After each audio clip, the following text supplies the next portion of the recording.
To shape our future. We came to this world to reach the stars. To shape our future.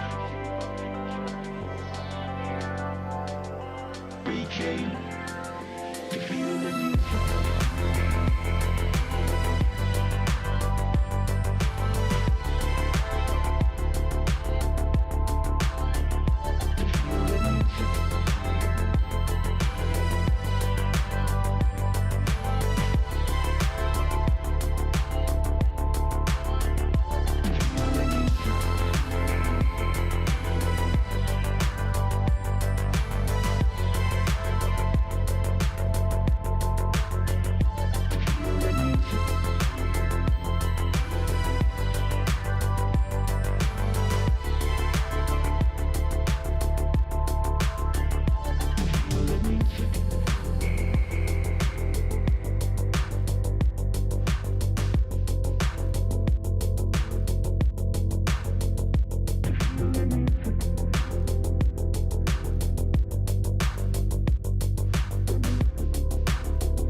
You're watching TBPN. It's Monday, March 31st, 2025, and we are live from the Temple of Technology, the Fortress of Finance, the capital of capital. This show starts now. We got a great show for you, folks. Jordy, how was your weekend? It was fantastic. I was having an intense podcasting withdrawals. It's rough, right? Pretty much until last night Yep. when I could kind of see, sort of the end of the downtime on the horizon. Yeah. And we also got extremely turned a rug corner. pulled on the show because Elon clearly knows that we're live from 11 to 2 Yeah. Pacific. So as soon as we logged Yeah. off, he announces that Yeah. X and XAI are merging.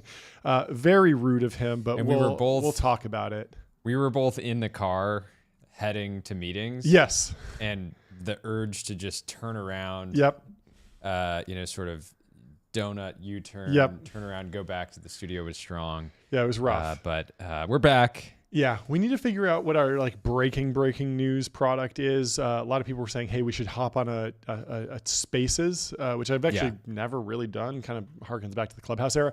I think it would be cool. I actually had back to back, not just meetings but also phone calls, and I was touring studios while on phone calls. Yeah. It was I couldn't break away from it.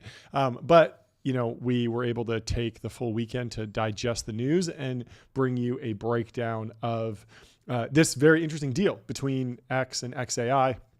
And there's a bunch of precedent around this that I don't think people have really been talking about enough, which is that this isn't the first time Elon's done something like this. He, of course, bought Solar City while at Tesla. And so I want to take us through first the Wall Street Journal reaction to, or just the facts of the deal. X and XAI are now one company. So I want to break down that. Then I want to talk about some of the reaction, what people are saying on X, how people think this will create value, or whether it's a good or bad idea. And then I want to go through some of the XAI, the history here. And we're going to have the Take Smith, former early Facebook employee Sam Lessin on the show. I'm excited for this. To break down the merger. Yeah, I'm sure he's going to have a good time. He's gonna have more takes than we can fit into 15 minutes, but it's gonna be a great time. Yeah, and we have a bunch of other great guests on the show, but that's in 90 minutes. Yeah, the other guests, we got David, who is the co-founder of Poseidon. Oh, I'm so glad he can come on. They launched a new plane today. Yeah, that's great.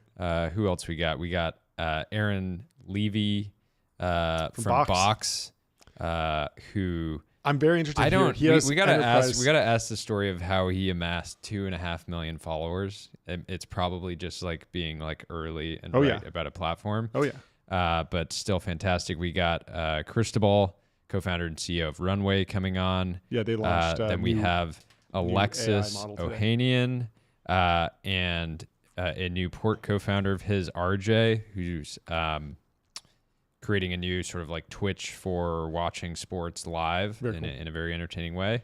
And then I think there's one more. It's actually getting Nope, that's it. That's it. Hard to say. So that's it for today. Just very 5. excited. And should we get into it? Yeah. So from the Wall Street Journal, Musk merges his AI company with X, claiming a combined value of $113 billion. That's $80 billion for XAI and $33 billion for X. X, of course, was bought for something like $46 billion, but had about $10 billion in debt. Artificial intelligence startup XAI has acquired X, the social media platform he owns, an all-stock transaction that fuses two of the billionaire's biggest technology bets and assigns the new enterprise a lofty valuation. The deal combines the two Musk-controlled companies racing to create powerful new tools that could transform the economy with social media platform that holds a fire hose of chatter from around the globe. X can serve as a powerful distribution for XAI's products, including its AI chatbot Grok, and provide a valuable feed of real-time data to power the startup's models. Executives at the companies, which share personnel, believe.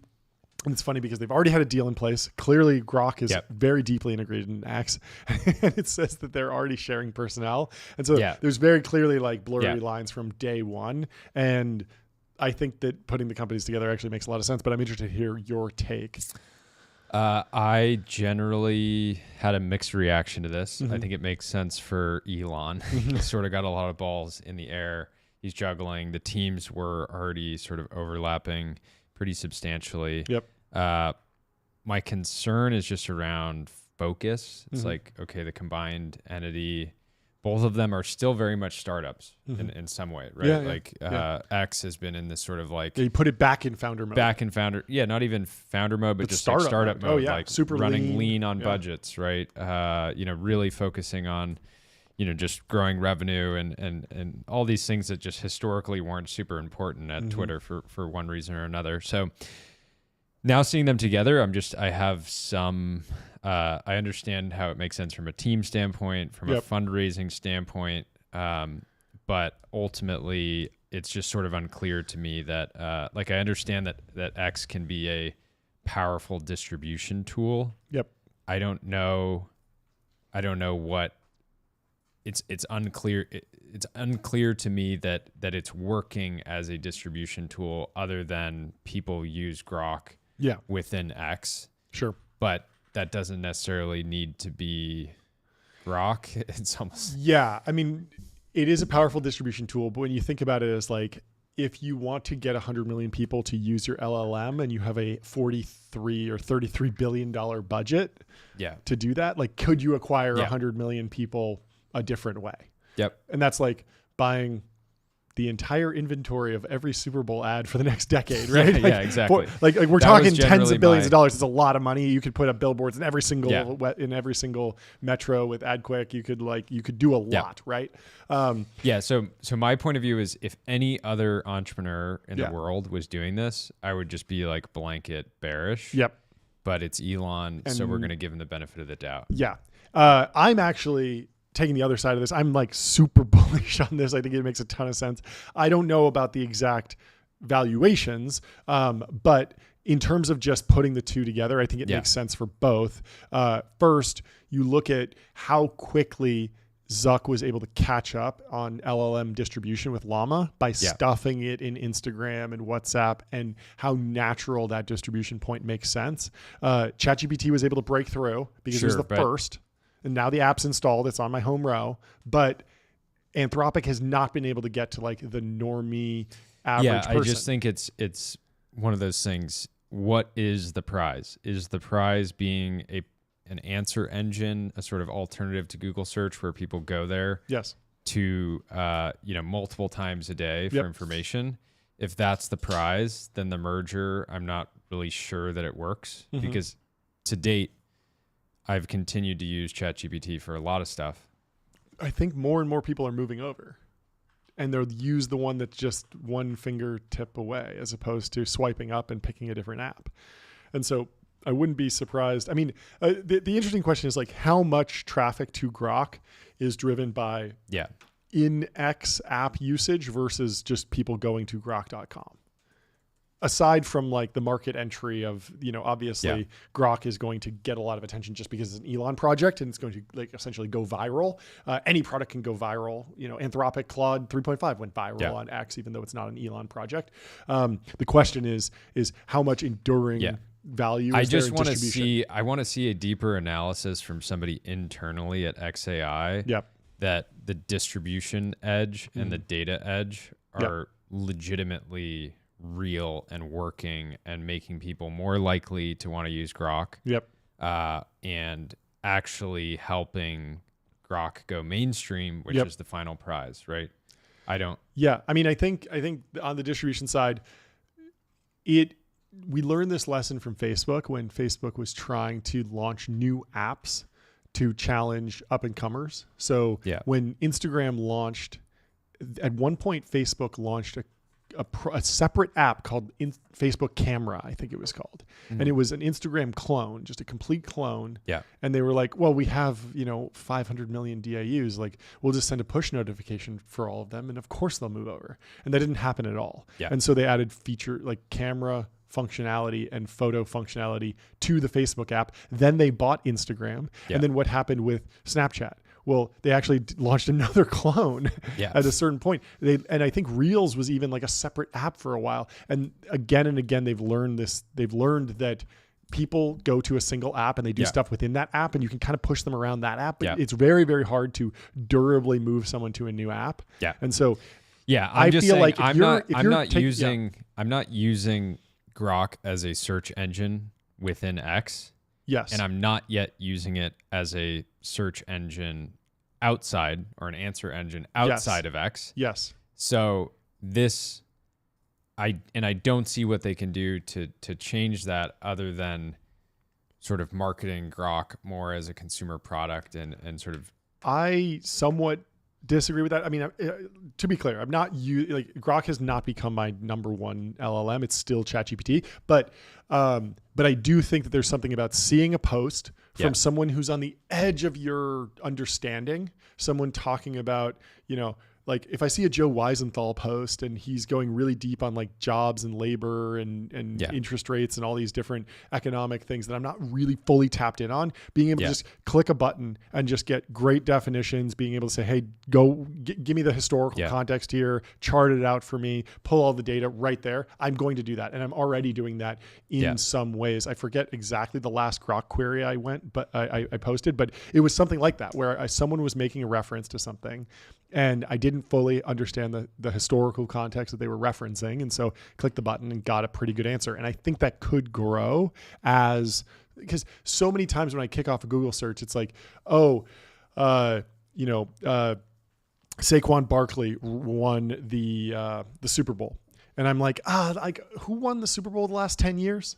And I always just go over to Google. But if I can just click Grok right there and just say, okay, I just saw that on my timeline, there's, an update about the Philadelphia Eagles Super Bowl championship run. I want more context. I can just click that button. I think that could be a durable source of like LLM entry points. And it just feels like we all agree that the foundation model layer is commoditizing. Yeah. And that the application layer is where the value will accrue. And so either you have to break through in such a massive way like ChatGPT that you get an app that's installed on everyone's phone, and then you iterate on that app so fast that you keep creating like viral moments like Studio Ghibli stuff. And then you build out, all these different functionalities like the deep research tool, and you make it an app that people want to keep opening. And ChatGPT has been able to do that. So they kind of catapulted their way to all of a sudden becoming not just a foundation lab, but a consumer tech company. And it's been very hard, but they've gotten there. And then all of their competitors are typically partnering with a social network, I feel like. And so I don't know, that makes a ton of sense to me. There is the other side. To be honest, when you look at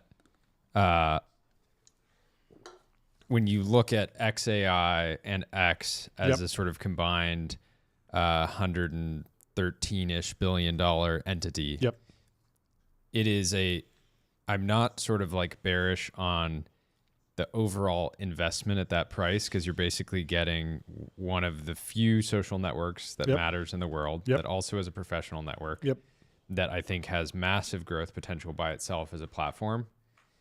And you're getting a call option on sort of like Elon's AI bet. And like, I think that if X continues to operate like it has been for the next 5-10 years, it by itself is at least $100 billion company over time. I agree. And all you have to do is just sort of like, do a, you don't have to do a technical analysis or like full deep dive on Meta. It's just sort of like, if there's only a handful of social networks that matter, and X can get to billions of users, which I believe it can, it should have this sort of intrinsic value at close to where it's marked at right now. Yeah. That being said, it just feels like it's a very like complicated strategy.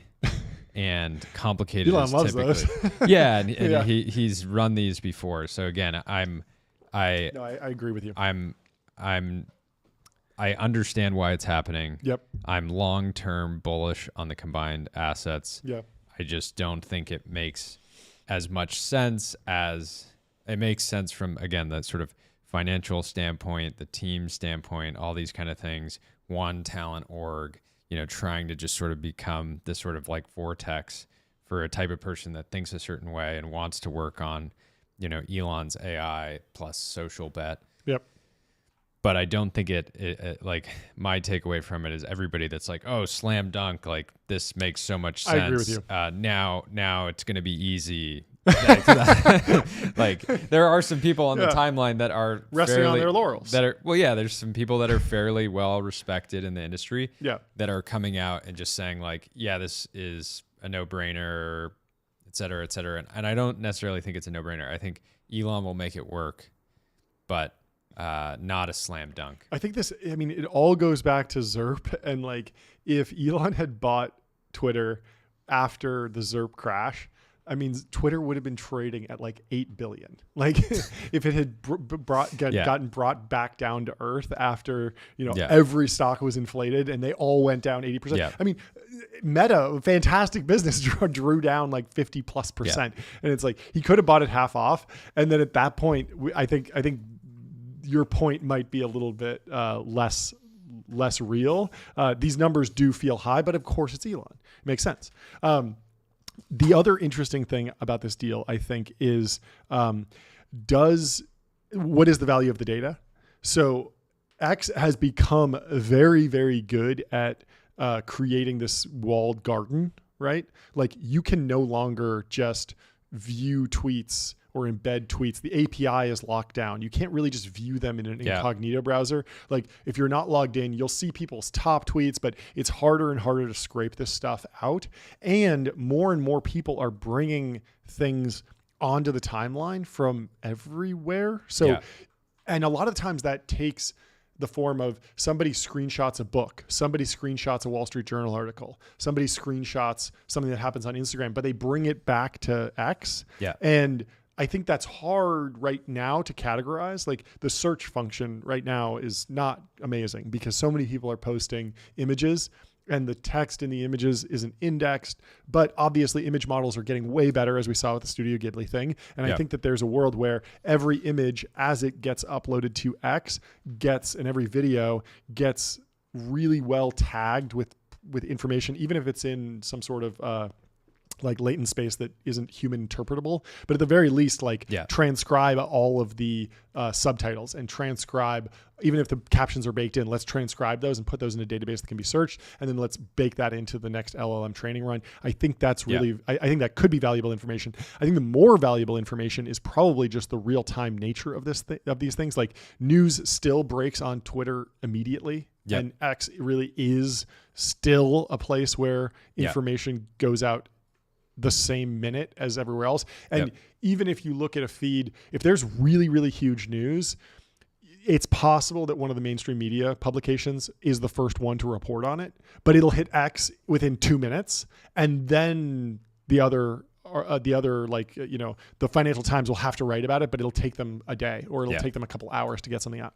So if you want your LLM to be up to date, which I think people do, and we saw that with the first version of ChatGPT where they had the knowledge cut off. Do you remember this? And it was like, I can't get it to answer anything from the last 3 months. Like that's unacceptable as an answer engine, right? So And to be honest, I do believe that news breaks almost as quickly on Reddit.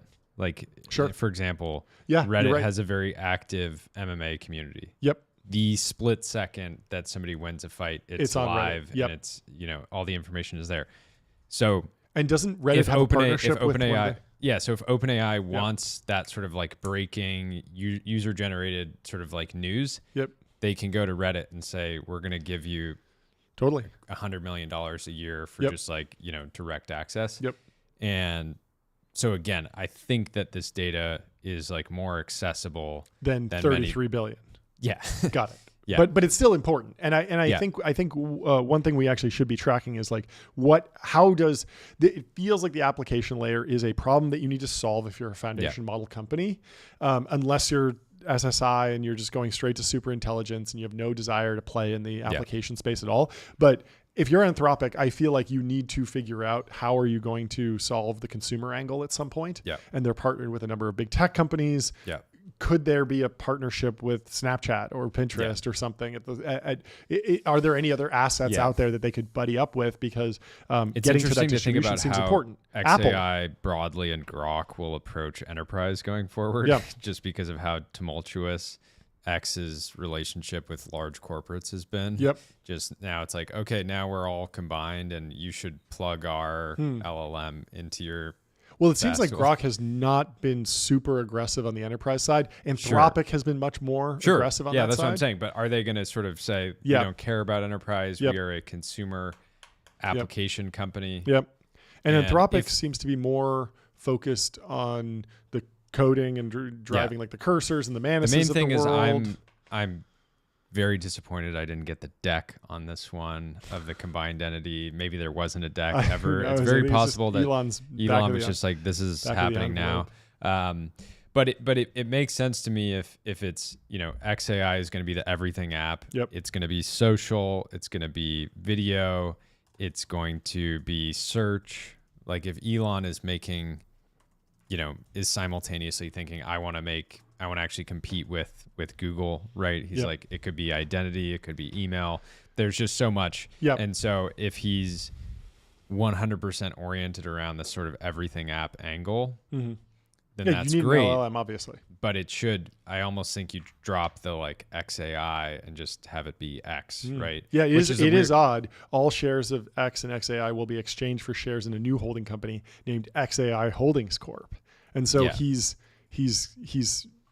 feels like he's weighting this as like, this is more of an AI effort and we bolted on a social network as opposed to this is a social network and we bolted on a long enough time horizon, this just becomes, you're in X and there's no humans. It's just bots in all of your comments. Every It's terrible. We're about 20% of the way there. Not a fan of that. We'll see though. Musk has combined two of his companies before. He used Tesla stock in 2016 to buy his solar energy company, SolarCity. Musk's other closely held businesses include SpaceX, a rocket startup, which I don't think he's ever bought anything for, maybe some small. I think he did some vertical integration stuff. Neuralink, the brain implant chip firm. I could see that rolling into an AI company at some point. And Boring Company, the tunnel maker, which Boring and SpaceX were much more closely linked because if you remember when the Hyperloop when the Hyperloop pitch dropped, Elon dropped a blog post saying we should have these tunnels where they vacuum out all the air and then there's no wind resistance and you could travel on a train very, very fast. He actually posted it both on SpaceX and Tesla's website, both of them. And it was like, okay, which company is doing this? And he was kind of like, I don't know. Like, we'll figure it out. And then there was another company called Hyperloop that just was unaffiliated with Elon that started that company. I don't think that one went very well. Yeah. Then he started Boring Company, and that one's just been grinding along for a while. No pun intended. I mean, you could see Boring Company. It's like, well, they make the roads that the Tesla drives on, so maybe merge those together. Or, hey, it's like this super hard tech, like these mega machines. Maybe the SpaceX team should be involved in that, and so bring that in. But we'll see where it goes. His role as an advisor to President Trump has added to his influence and appeal for some investors. At the time, Musk has seen the polarizing effects of his politics hit Tesla's value. Earlier this month, X raised roughly $900 million from new and existing value investors at a valuation just above its $44 billion takeover price in 2022. And we covered this a little bit, how X became profitable and on an EBITDA basis, but there were a bunch of ad backs, so it was kind of unclear. It seems like the business has been hit on the ad side, but then of course is making money from the XAI deal, because XAI is paying for data, which is fair, but it's like a related party transaction, so it's hard to kind of exactly price and handicap that value. But at the same time, if Elon can consistently get money for XAI and grow that, then that pool of capital kind of continues, and now they're all one, so it doesn't even really matter. I think he just needed to justify, like, hey, this makes sense together, and everyone's kind of in the same ballpark on this, and all the shareholders are cool. I mean, it is a private company after all, so it doesn't really matter as much. Yeah, at the end of the day, much easier to raise for this like collective, you know, just sort of, hey, you want to invest in Elon's AI bet, you know, there's basically, you should kind of pay any price, and we'll slap on X as almost a freebie. It is interesting how much this has all moved away from AI safety discussions and into just, look, LLMs are valuable. It's more, he talks more about like the truth engine and in control of information and free speech. I think what this could lead to is more, you can imagine Elon doing keynotes for the combined entity that and getting into actually sort of more illustrating what is this vehicle, what is the long-term purpose of this vehicle. Because I think he got to an interesting point with Grok being like the sort of truth-seeking AI, and that made sense. But now, what does that mean? Are we back to just sort of the collective everything app? AI is everything. You know, it's sort of unclear. But I'm excited to see it play out. Imagine he buys PayPal, rolls that back in. I mean, anything is possible with this guy. He's just like... I think he wants to kill PayPal. Probably. It is funny to think about, like, if the PayPal mafia never sold and like kept running that business, because PayPal is a big company. It's a multi-trillion-dollar business if they'd stuck with it, because they'd probably have done Stripe internally, they'd done Plaid internally, they'd done Square internally, right? Like all the different companies that they created externally could have just been all part of that. So there, I mean, the reason that this deal is happening so quickly, I think, is because X and XAI share many of the same investors: Sequoia Capital, VY Capital, Valor Equity Partners. X already owned a roughly 10% stake in XAI before the acquisition. Prior to the acquisition, they also shared some resources, and in XAI's early days, its employees worked out of X's San Francisco office. XAI has also leased GPUs from X, and so everything's kind of flowing back and forth. Morgan Stanley advised on the deal. I think that's Michael Grimes. Went to my high school. Shout out Michael Grimes. Advised on the deal along with lawyers at Sullivan and Cromwell, according to people familiar with the matter. The social media site is expected to see ad revenue growth for the first time since the takeover this year. And Morgan Stanley has close ties to Musk, having advised on his $44 billion acquisition of Twitter. And that was a very controversial deal to work on, because, of course, there's a whole bunch of debt that I think Morgan Stanley wound up holding on their balance sheet. And there was a question about, like, is this just a disaster? Because obviously the market tanked and then the advertisers pulled out, but Elon is relentless and doesn't seem to like down rounds or let them happen ever in his entire career. I think he's never done down round. He's always gotten creative and figured out a way to just look towards what the future is like and then build towards that long enough, and then he makes it happen. So it's cool. Yeah. So Tom Howard had a solid analysis. He says, hold up. He's quoting the original post from Elon announcing the deal. He says, buy distribution channel with crap monetization and non-optimal financing. So again, Elon had to really lever up to buy Twitter. Yep. He bought it at what many people would say was well beyond what it should have been priced at. Separately launches XAI, which is basically a research project, at least initially. Yep. Now using X to sort of distribute this sort of LLM to a large user base, and that in turn can sort of help increase the valuation of XAI. And anyways, I think it makes sense. Again, they were already sharing employees, resources, etc. They're basically one company. Yeah. Do you want to go to the counterpoint from Compound 2? So Compound 248. It's hard to know what to make of XAI buying X. My gut is it smacks of desperation. On the surface, the deal values X flat to Twitter's 2022 takeover value, despite massive underperformance on financial metrics. I would argue, I mean, wasn't Twitter wasn't profitable at the time of Yes. So it's complicated. Like Twitter in its history had only had one profitable quarter ever. Yeah. And so it was this weird company where they still were trading at a relatively high multiple. They never really got the business working. They were trading on cultural relevancy over and there seems to be this like zombie land for these public tech companies sometimes, where the ones that really get it working and are cash flowing and get huge, like Zuck and Meta. But Twitter was never really like a cash machine. They had a couple good quarters where there were these like weird anomalies in their financials where some like, they get some like tax credit and they'd be like, we generated like 600 million in EBITDA or something that quarter, but it was like kind of iffy.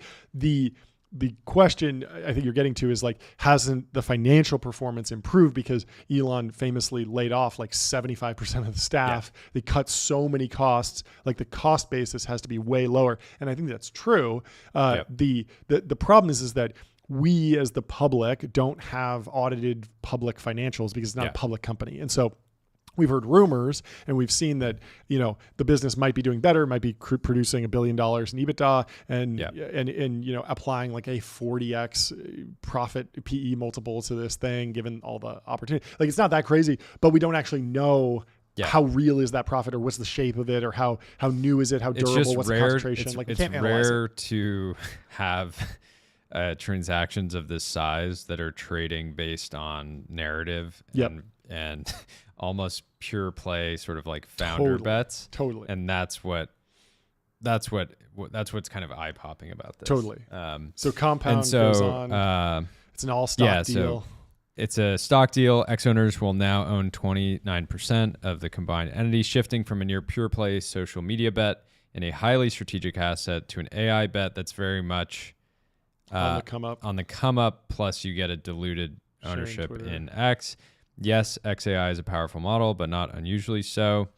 XAI has de minimis revenue, is hemorrhaging cash. We don't necessarily. I got to stop here because he's saying like shifting from a near pure play social media bet and a highly strategic asset. Like I think we've played the highly strategic asset game for Twitter out a decade, and we've seen that Disney doesn't want to buy it, Microsoft doesn't want to buy it. Like this idea that there was going to be some like white knight dark horse bidder that, it makes so much sense for Oracle to have this, so they'll come in and pay some high price. It's a strategic asset for Elon. I guess, but like the reason that the valuation was always high with Twitter back in the day was like, it was like, if you want to compete with Meta and Facebook and Instagram, like buying Twitter would be a way to get in the game in a serious way. Yeah. And I think we played that out, and I don't know how strategic it is if that's the sense of what you're saying. But I agree with you. I agree with your interpretation of like what strategic asset means. Anyway, we can go on to the XAI. So XAI has de minimis revenue, is hemorrhaging cash, and its prospective business opportunity seems very difficult given the relevant competition. A has a head start, B is murderer's row, and C has existing business and GTM strategies to build on. Yep. So obviously, primarily referencing OpenAI, ChatGPT here. And the big thing, and this is part of the reason why this transaction at a high level makes sense, is like hey, we're gonna have to lever XAI up a bunch anyway. Yeah, totally. X by itself is super levered. $12 billion of very high cost debt. I don't actually know what they're paying on that, but I would guess it's like got to be close to like 10%. 10%, Yeah. which is over $1 billion a year just carrying cost on the debt without actually paying it down. Yep. And so that's very painful. And so anyways, it will be in perpetual cash raising mode until that changes, which leaves its risk to the whims of the fundraising environment and the temperature of macro animal spirits. Except Elon seems to be fine with fundraising, so I don't know how big of a deal that is. And then I think he goes on to say, I wouldn't bet against Elon. A few bonus thoughts prompted by questions. One, creditors. This is clearly a better structure for creditors. They retain their claim on Twitter and pick up optionality on XAI, which you mentioned earlier. Two, cleanup. I suspect this deal is actually cleanup for XAI to raise a huge new equity round. And so, yeah, it's interesting. I think it makes a ton of sense to put the two together. Yep. I think it's interesting to see as we play this out, how does when this machine really gets humming, how big can this get? Because I'm feeling like, number one, ChatGPT is, as we saw last week, still able to stay on the frontier for 9 months out of the year. And then they get beat towards the end of the year, basically. And then they come out with something new, and then they're still the number one. And so as long as they continually drop the frontier and get all these people to install, they can kind of ride it out. Because I bet you in 6 months, people are saying, oh, well, like there's actually like better Ghiblies if you really care about Ghiblification in this app, but only the hardcore folks move over. And that's the same thing with like Claude. Like Sonnet was like better, but people didn't really care enough to switch if you're like a normie.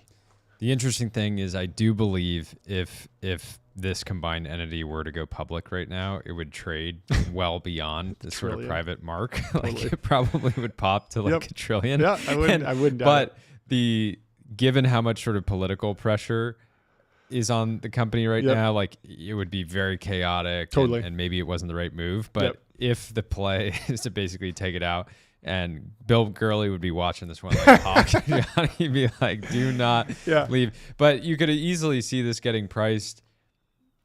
You could see this getting priced at like even sort of stabilizing at a couple $100 billion, just purely the based Elon on thing is so crazy. It's hard to price, but we actually saw evidence of like the market wants something that's pure play indexed to AI. That's not NVIDIA. NVIDIA had already like run up so much. There was not much left on that Apple or whatever. And we saw CoreWeave go out, and what happened? CoreWeave priced right at 40.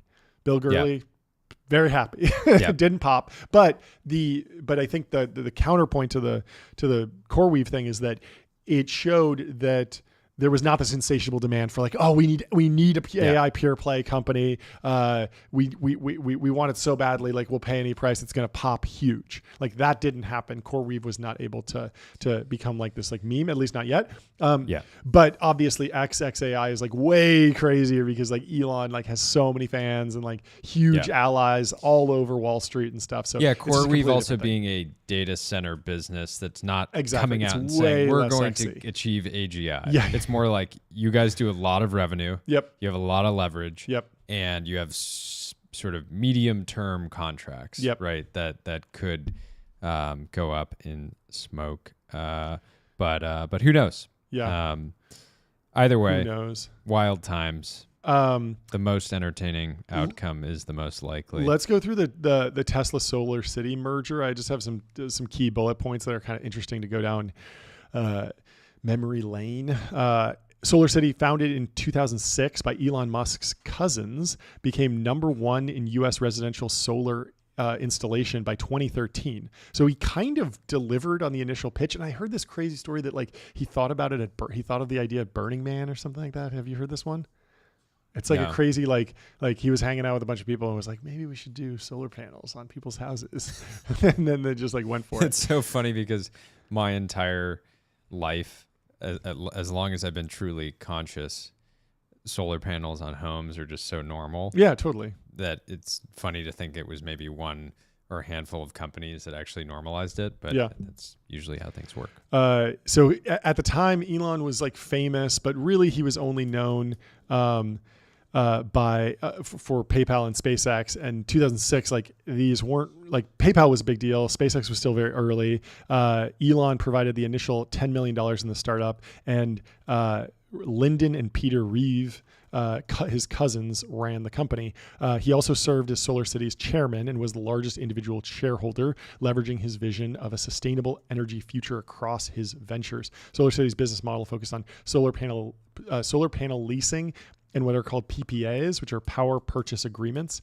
The customer pays no upfront cost for rooftop solar installation, but then signs a long-term agreement to buy the power produced. So it's basically like a no money down solar leasing model. Yeah. And it was wildly popular. And so there was a little bit of like hard tech here, but most of the panels, I don't think that they were manufacturing them at, gigafactory scale. Yeah. I think it was mostly, hey, let's buy a commoditized product and then innovate on the financial side. Yeah. And so this fuels rapid growth, but it was very capital intensive and debt fueled, of course, because you're giving someone I don't exactly know how much these cost, but let's say like you're giving someone $10,000 or $100,000 in value, like the solar panels and then the installation costs. And then you're paying that and you're amortizing it over 20 years, but you're not getting those payments from the customers for 10, 20 years. It takes a long time. And so every time you install new solar panels, you're accumulating debt on your balance sheet. Yep. And you're also accumulating like a revenue stream, which is great, but you have a major financing mismatch there.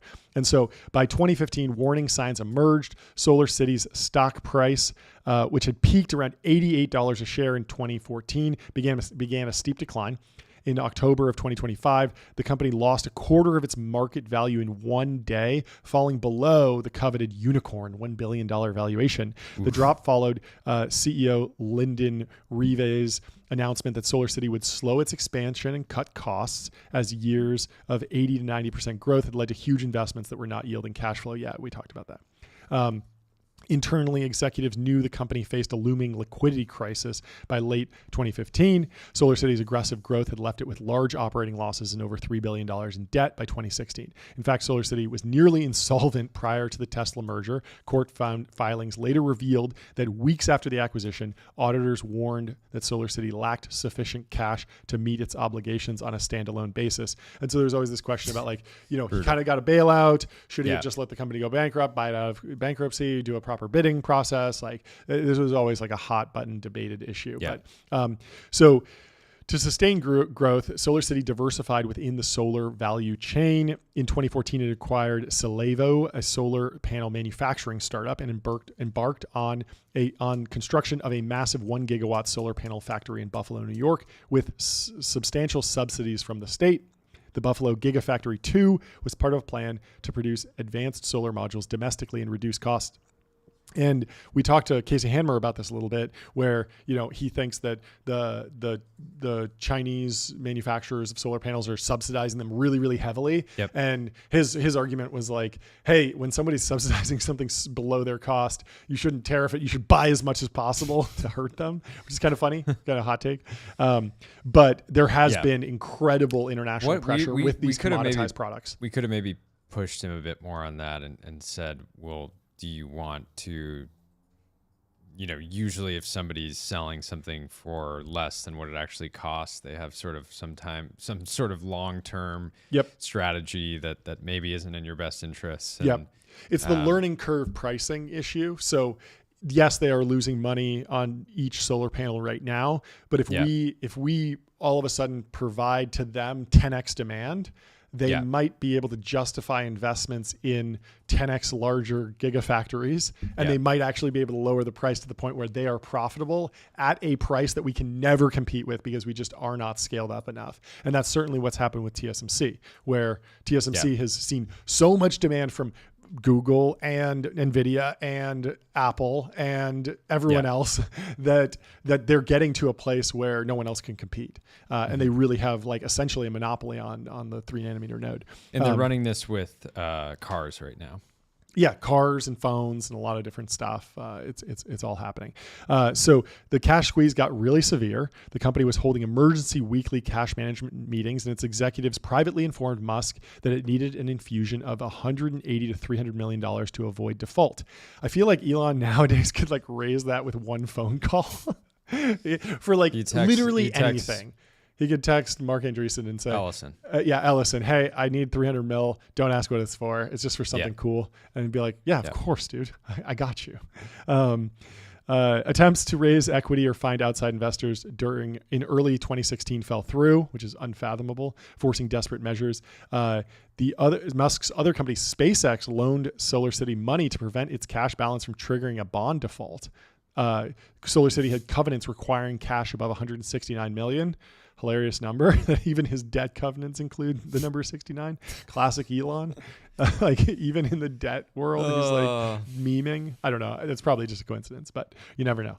In February 2016, as SolarCity's board grappled with how to avert bankruptcy, Musk met with Lyndon Rive to explore a bold situation. Tesla Inc. would acquire SolarCity, uniting Musk's electric vehicle and solar energy ventures. And I want to go through a couple bullet points on how the deal came together. So by 2016, SolarCity was in trouble. They were nearly insolvent, and they had $3.25 billion in debt. And again, like this is the company that was trading in the billions, and then the market cap goes down to less than 1 billion. So the equity value debt to equity ratio is like really, really out of whack. And so in June of 2016, Elon proposes that Tesla acquires SolarCity to form a vertically integrated clean energy company. And it makes a ton of sense that a Tesla owner, again, it's crazy because it's one of these Elon deals where it's like him one hand washing the other, him talking to himself, and like he's on the board and he owns all this and stuff. But at the same time, if you think about it, it's like Tesla customers love clean energy. They have the Tesla battery pack on the wall, they Tesla charger, and of course they want solar panels. So you imagine that it makes a ton of sense to just sell all of this to one person. There's tons of like sales channel stuff, and then also just in terms of manufacturing, like the gigafactory that produces the batteries and the cars can also produce the solar panels. Like it's not that crazy to me, but the deal is kind of crazy. And so there's an all stock deal that happens. SolarCity is valued at $2.6 billion, and Tesla assumes $3 billion in debt. Shareholders got 0.11 Tesla shares per SolarCity share. And then Tesla went on like a generational run, and every SolarCity shareholder, if they held, is very happy about this. Yeah. Of course, there was this conflict of interest because Elon was the chairman of SolarCity and the CEO of Tesla, and he owned 22% of both. And his brother and cousins were board members and executives.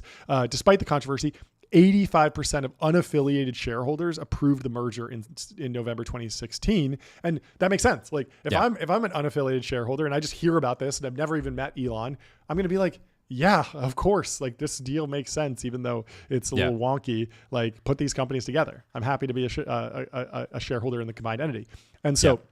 Of course, there's a legal battle still because 85% approved, but some of them are upset. And so there's a shareholder lawsuit.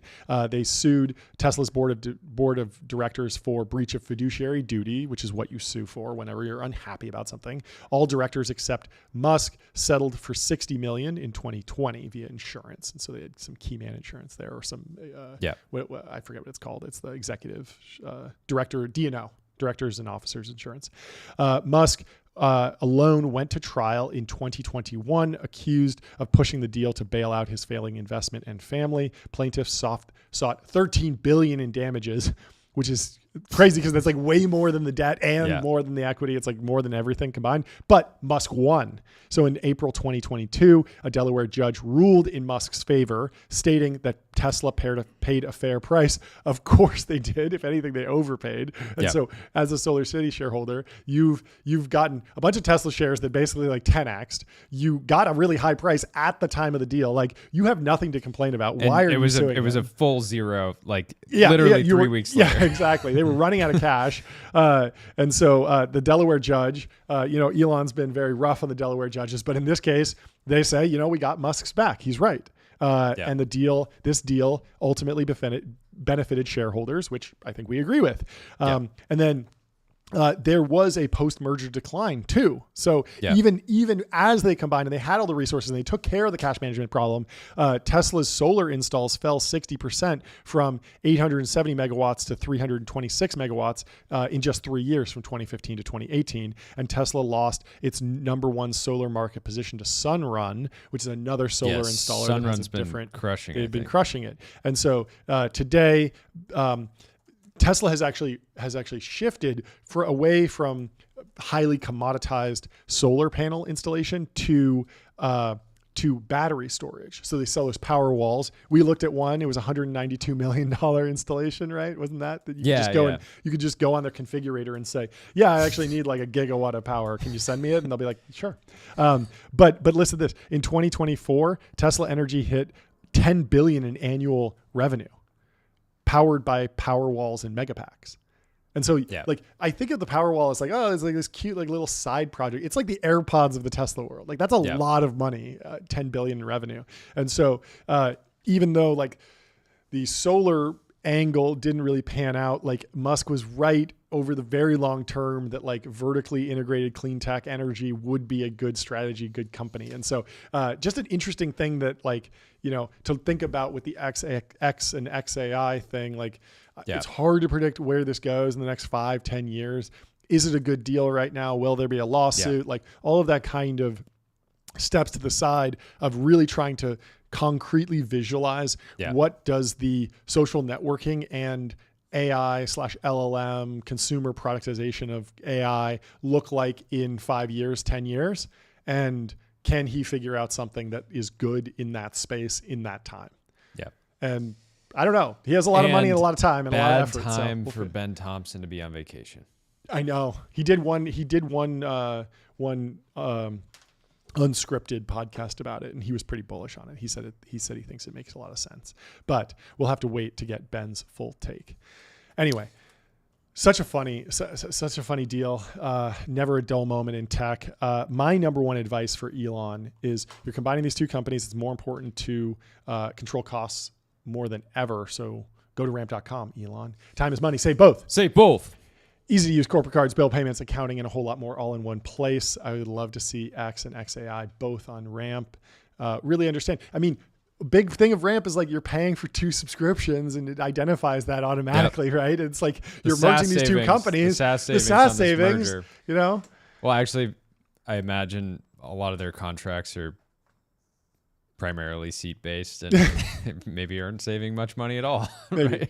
But you can always save money. You know that man Ramp. hates losing money. If anyone in our audience signs up for Ramp and doesn't find a way to save at least $100 a month, I was gonna say like 1,000. I don't know. But then somebody depends on your scale.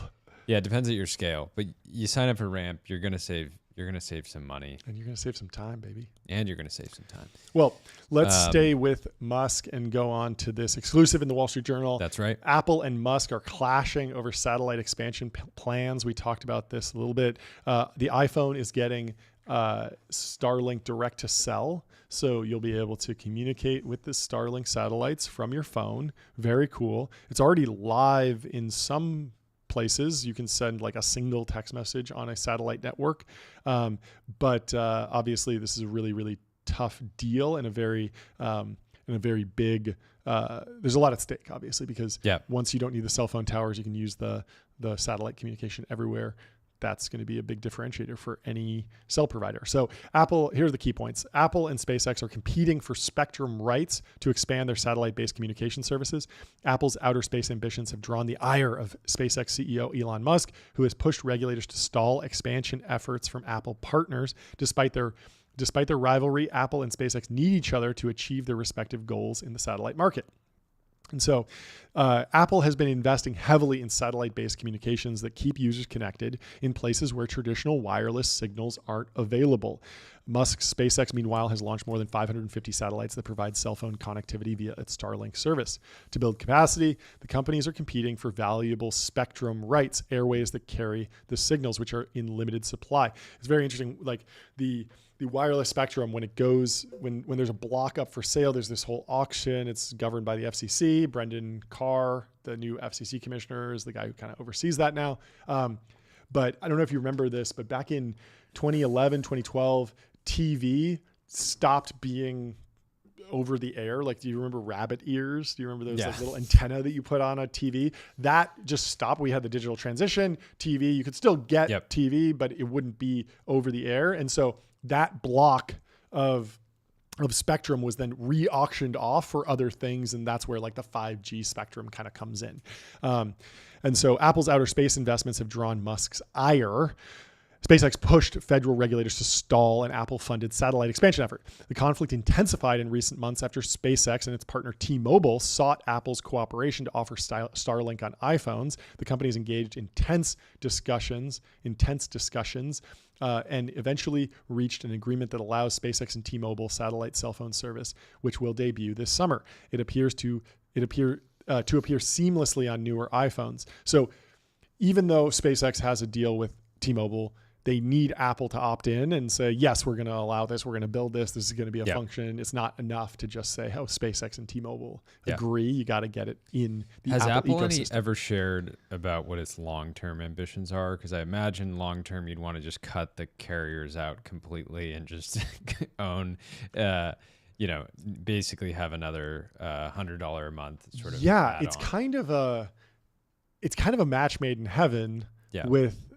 If Musk and Apple can partner up and just cut out the middleman entirely, it'd be amazing. But again, I think the satellite internet just does not work in buildings.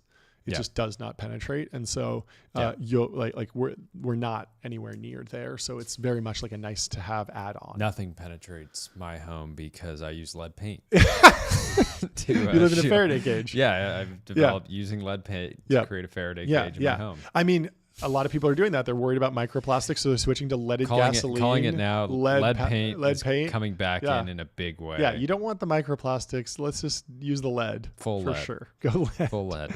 Offering greater connectivity in hard-to-reach areas could spur more iPhone sales. Connectivity. What do you call Connectivity? it? Connectivity. Greater adoption of SpaceX's Starlink. In some ways, the companies need one another to pursue their respective strategies. So Apple's currently partnered with Globalstar, which I think is one of those satellite internet companies that just puts up like a huge washing machine guy. It's like a massive, not in LEO. It's not a constellation like Starlink. And Globalstar is very high latency. Globalstar is a $2.6 billion company. Yeah. So there's a few of these companies. Astronis is one of them that puts up like a much larger satellite. It's locked in geosynchronous orbit. Yep. There's fewer satellites, but they're higher bandwidth.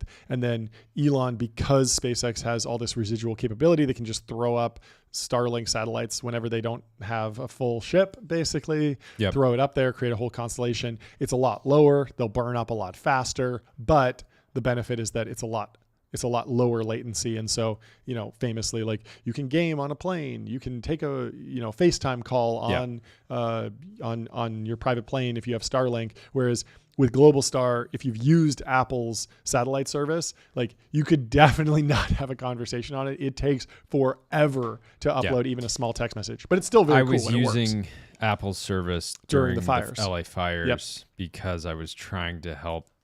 It was this it was a crazy time, but I was trying to get my buddy's solar panel turned on because he wasn't around to help his mother. And I was using the sort of it's a very dinky service. You got to be around outside. Yep. Pointing it around. This is an interesting. You said Globalstar is worth what, $2 billion? Yeah, not a lot. So last year, Apple invested more than $1 billion in Globalstar. Yeah, and so they must be the biggest outside shareholder, unless they invested at a really high valuation and just got wiped right now. But 20%. They own 20. Not bad. Apple service allows part of that $1 billion, I think, was like basically services revenue. Sure. Yeah. So invested in the deal broadly. And of course, the service allows you to send text messages, call emergency assistance, seek roadside help, etc. The new spending is intended to help Globalstar develop a new global satellite fleet to improve space-based iPhone usage. This technology has already helped save lives, Apple said. These satellite features are designed to complement carrier offerings, giving users even more ways to stay connected. SpaceX recently asked the FCC to dismiss a Globalstar application seeking permission to use certain spectrum for the new network of Apple finance satellites documents show. It's called the airwaves it uses. It called the airwaves it uses to carry Apple's users' emergency signals an underused resource. SpaceX didn't respond to comment. SpaceX and T-Mobile revealed their plan to offer always-on texting in remote areas during a rollout event in Texas. Inside Apple, some staff believe SpaceX's announcement of the T-Mobile agreement was designed to front-run Apple's news, disclosed soon after, that it would provide emergency texting through satellites on some iPhones. Musk's Tesla and Apple long ago competed over talent for developing driverless cars. The two sides also had spats related to X. There's that famous, Apple might be pulling out of advertising on X. Elon goes and meets with Tim Cook, and then they kind of figure it out. Yeah. It was also the question of was there a way for Apple, for Elon to make X a premium service that was based on subscription revenue without paying the 30% to Apple, which would be obviously very, very cumbersome for him.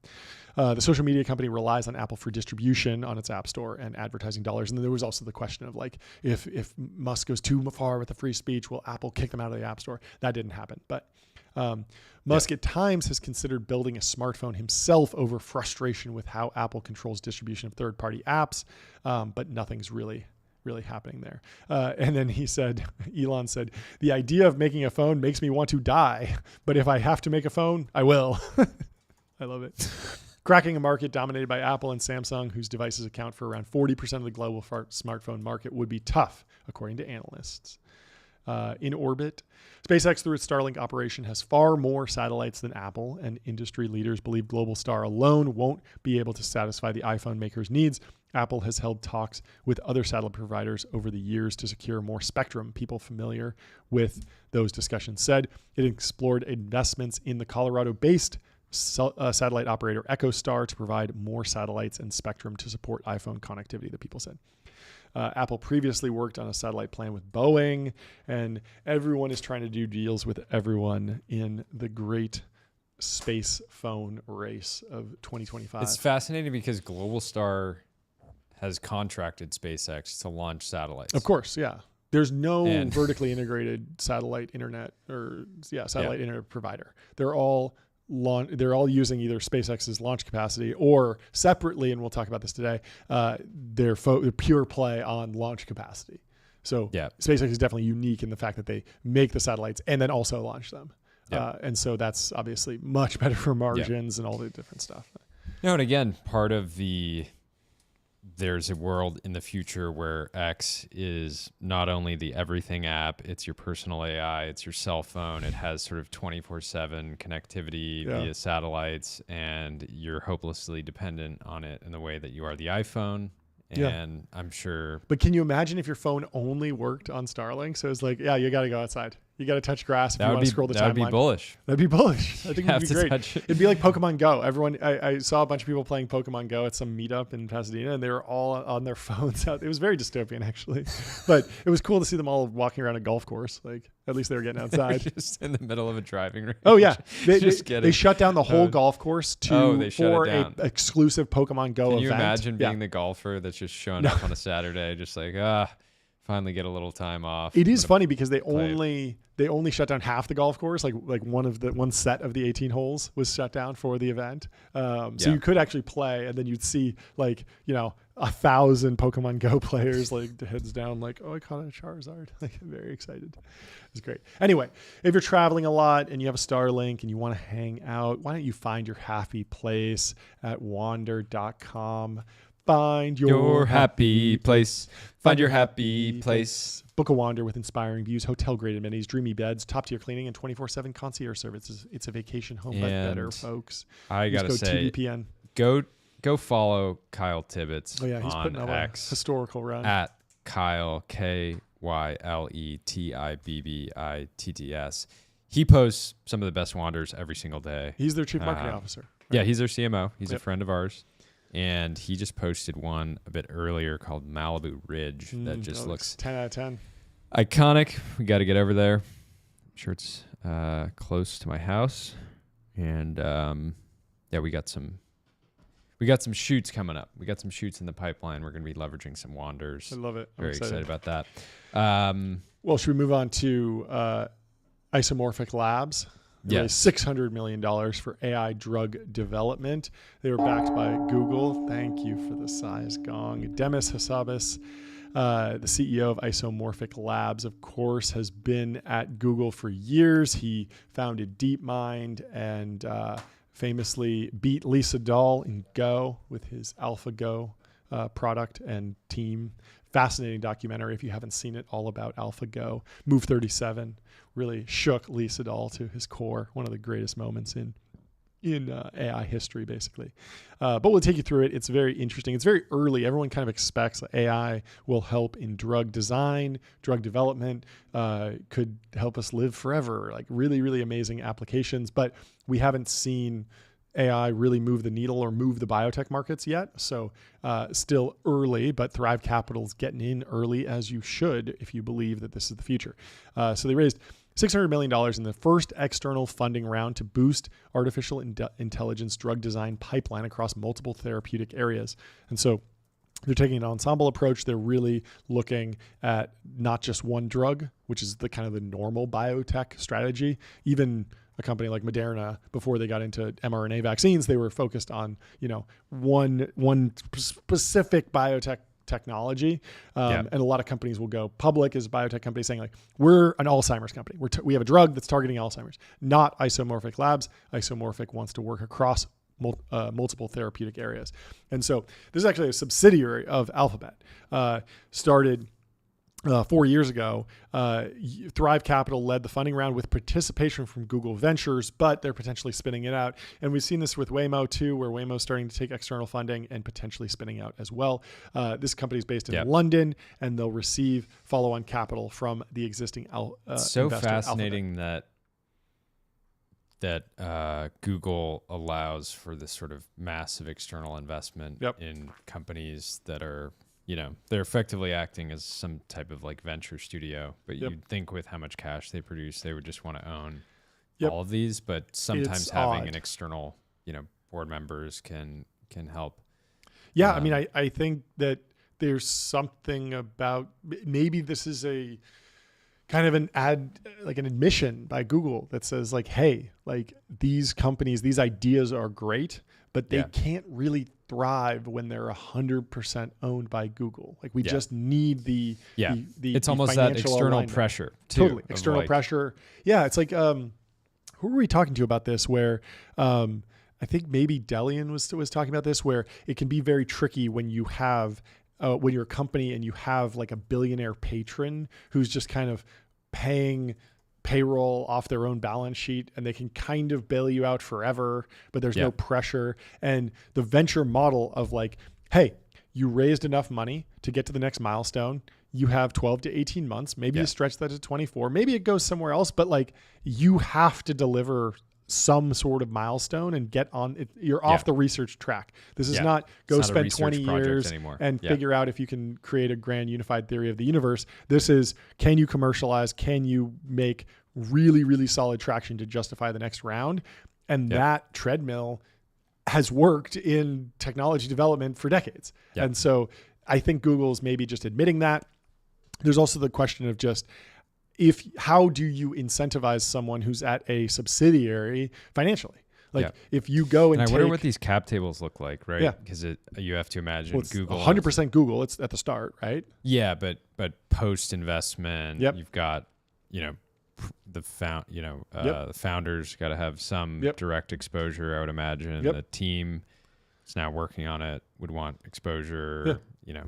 Who knows? Yeah, I mean, I would imagine that Google, outside of GV and Google Ventures, probably owns 50% of the company still, or something like that. They probably gave a lot to employees and founders, but they it was definitely incubated there and built there, and so they deserve a large chunk of the equity, but that will probably get diluted down over time as the company does more investment rounds. So the company will use the investment to advance its AI research and development and expand its team. Demis said, this funding will help further turbocharge the development of our next generation AI drug design engine. And of course, while at DeepMind, Demis worked on the team that's created AlphaFold, solved the protein folding problem. That was an interesting development because everyone thought that protein folding was extremely resistant to computational efforts, that it was not going to be solved. They solved it very quickly, but also, when they did solve it, it didn't really move the biotech markets in an interesting way. Like you would expect, it's like, hey, like the thing that's really hard just got solved. It's now trivial. Like you would expect all of the companies to kind of get a little bump, but nothing happened in the market because it turns out that protein folding, while it is important in drug development, it is not a major cost center.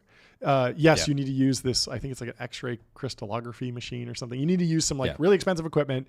But at the end of the day, you kind of just pay a PhD to do it, and they're kind of a starving student, and it's not that big of a barrier to drug development, even though it is from like a philosophical and mathematical perspective, like a very, very difficult problem. And it's very impressive that they solved it. It didn't really unlock, it wasn't like, oh yeah, protein folding, AlphaFold came out and then we got a new cancer drug the next day. Like we were not that limited on it. And so this is the interesting quote. Demis says his mission is one day solving all disease with help of AI. Yeah. He's coming for it all. Yeah. Not just one area. And OpenAI's GPUs burn due to the Ghibli usage. Google's TPU is burning, on fire. Trying to further Brian Johnson's goals of living forever. They already have partnerships with Eli Lilly and Novartis for drug design and development through AI. And they put out a press release. They talked a little bit more about this. They're bringing together top-tier investor groups with deep AI and life sciences expertise. They want to transform the industry through an interdisciplinary approach. It feels like this press release was maybe written by Gemini 2.5. Who knows? Press releases just sound like boring all the time. I wish he'd just done a thread. He did post about it, but it was kind of like, okay, yeah, we get it. You're bullish. There was an interesting post I saw by Zachary Spiro here. He says, this means Isomorphic has raised somewhere between 12 to 40x the average UK funding round for companies at this stage. Even at that stage? Yeah. Well, how's he describing stage? Probably growth equity or like Series B or something like that. I don't know. Because if this is the first, is this the first external round? It is the first external round, but... 40 times the average pre-seed. No, he's clearly saying it's more of a growth this rate. is the interesting benchmark. It's so large, it's equivalent to more than a quarter of all UK life science VC investment in 2024. So last year, all UK life science VC-backed companies raised just 4 times what they just raised. Thrive. Like $2 billion. Thrive goes to London for one trip, and they're Let's just buy it all. We are venture capital in the UK now. Basically. But it makes sense. It's like Demis has had, an incredible impact on the industry. He's built DeepMind, which became Google's fantastic AI research organization. Google at one point had Google Brain and then also DeepMind, and they wound up merging them because it was too much, and they had 2 research orgs that were kind of going back and forth. But he's a legend in the industry, and and he really has again and again and again just created He's AI an absolute dog, He's John. an absolute dog. He's an absolute dog. He really is. Solved Go, Mu0, another legendary AI system. Same thing with, it's like Google's been doing an incredible amount of work on the research side. I think that the productization has been a little bit slow because a lot of these organizations within Google, they feel like modern interpretations of the academic lab. They're very much just, hey, you have unlimited money, unlimited time, go work on science and research, and don't even think about how this will actually make money. And that's produced some incredible results, but at the same time, it hasn't really produced incredible products or businesses or durable value. And so I'm in support of them spinning it out. Yep.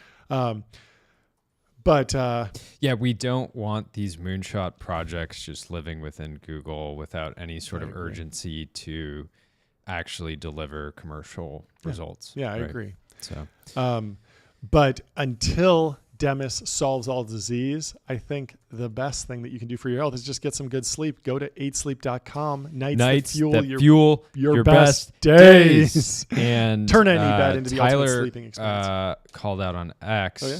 that you can use your TrueMed funds. Oh yeah, to that's right. Buy your 8 Sleep. Yeah, shout out so Justin. you can basically buy Brother of the your Week. 8 Sleep pre-tax. Yep.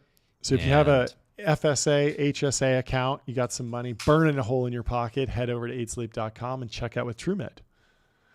Can't recommend it enough. Just do it. And a lot of these companies, they have FSA, HSA programs. You can just start accruing it, pay it down. There you go. It's all good. How'd you do last night? I imagine I did well. Let's check. To be honest, fantastic numbers? How'd you was do? watching let's White go. Lotus. 98. And I don't recommend Night Lotus as sort Night of like Lotus. Night Lotus. Night Lotus. Night Lotus. Never Night Lotus. Day Lotus only. White Lotus before bed. Yep. Not a great combo. I only got 6 hours and 42 minutes of sleep last night. I got 7:24. So much of sleep is just really getting the time in, Yeah, you got to put in the time. And once you're getting the time in, sleep on your pod. Yeah. Not in the pod. You need a good morning routine. You need a good nighttime routine. You got to go to bed. You got to start your bedtime routine at 5:30 p.m. I need a keg of Saratoga water to just do a quick keg stand. There you go. Keg stand in the evening. Yeah. Saratoga water. Yeah, you're good. Sparkling. Well, you could do it with the Rora. The Rora is a keg. You should flip that bad boy over. We should. You're a huge keg stand guy. I'm a huge keg stand You're bringing guy. keg stands back. Yeah. We need to take back Tech Bro. That was a great. Take back Meathead. That was a great post earlier. It was fun. Or maybe it was last night. I think it was last. For those that missed it, John said, if you're trying to avoid microplastics, don't drink beer out of those red plastic Solo cups. Stick to keg stands. Stick to keg stands. And that only got about 25% of the likes of your other post, which was the heat death of the universe is unacceptable. We need to address entropy in a meaningful way within the next 10 to 100 years at Gary Tan. So hopefully, is that one doing well? It's over 400. Okay, we're going with that one. Yeah, the at Gary Tan one went viral. Any problems that you have right now, just tag at Gary Tan. Tag GT. This, of course, comes from like a pretty serious post. Deep Prasad, who I've actually met years ago, nice guy. He said last night around 3:30 to 4 a.m. Okay, that's your first mistake, Deep. You should have been sleeping. Yep. But this is crazy. He said he was shot at twice near his hotel in San Francisco. Very scary. He said they chased me to my hotel and shot the second time when I ran inside and got one of the staff to come out. We both heard a Glock and he saw the gun while I saw the bullet impacts. I'm still shaking. Very sorry to hear that. I hope you're okay. That is very rough. And it was no laughing matter until we found out that you were safe. And then at the end of your post, you just added Gary Tan, like, hey, help me. And so people had a lot of fun with this. It turned into a meme. Glad that you're safe. But we're going to meme. Okay? I mean, and he's safe. New meme format. Says, I'm sorry that happened, but what is Gary going to do? And there is a little bit of like Gary Tan has just become like Batman of San Francisco. You just like put up the bad signal anytime anything bad happens. And so we had a lot of fun with this. Jordy put up a similar post in the format talking about the difference between East Coast and West Coast time and how the East Coast has a 3-hour advantage on us and Gary Tan should fix it for us. It's absolutely brutal. It's absolutely brutal. Perpetual 3-hour head start on the day forever. We should flip it. We should flip it. Every 6 months it should flip. Yeah. That wouldn't cause chaos at all. In sports, you don't let one team just sort of like pick their side. And China, 1 time zone. Yeah. Base. Russia, 13 time zones. 13. Yeah. So long. and it's funny because it's like they're both like pretty big countries, but it's clear that like Russia was just like, let's have as many time zones as possible. And China was like, let's have as few as possible. And so, I think if you're on like if you're in the western side of China, like the sun sets like really early. Yeah. Something odd happens, but you got to deal with it because they're not putting up an East-West rivalry. It's one team. Well, I got some breaking news. Okay, hit me. We have a new partner. Oh yeah. If you look in the ticker right now, you'll see a lovely logo for Numeral. So shout out to Nate, Sam, and Matt over at Numeral. So break it down. What is Numeral? You're about to know. Numeral puts sales tax on autopilot for leading e-commerce and SaaS businesses. It is the platform for sales tax compliance, John. Yep. You already know that. They already work with 1,000+ different e-commerce and SaaS businesses. They power Ridge Wallet, our friends Sean and Connor. Very cool. They also power Graza, which is a company that is absolutely crushing. It's in the Hayes portfolio. It's in the Hayes family portfolio. I think it's like a clean. Look, they got their own 50X. ticker on here.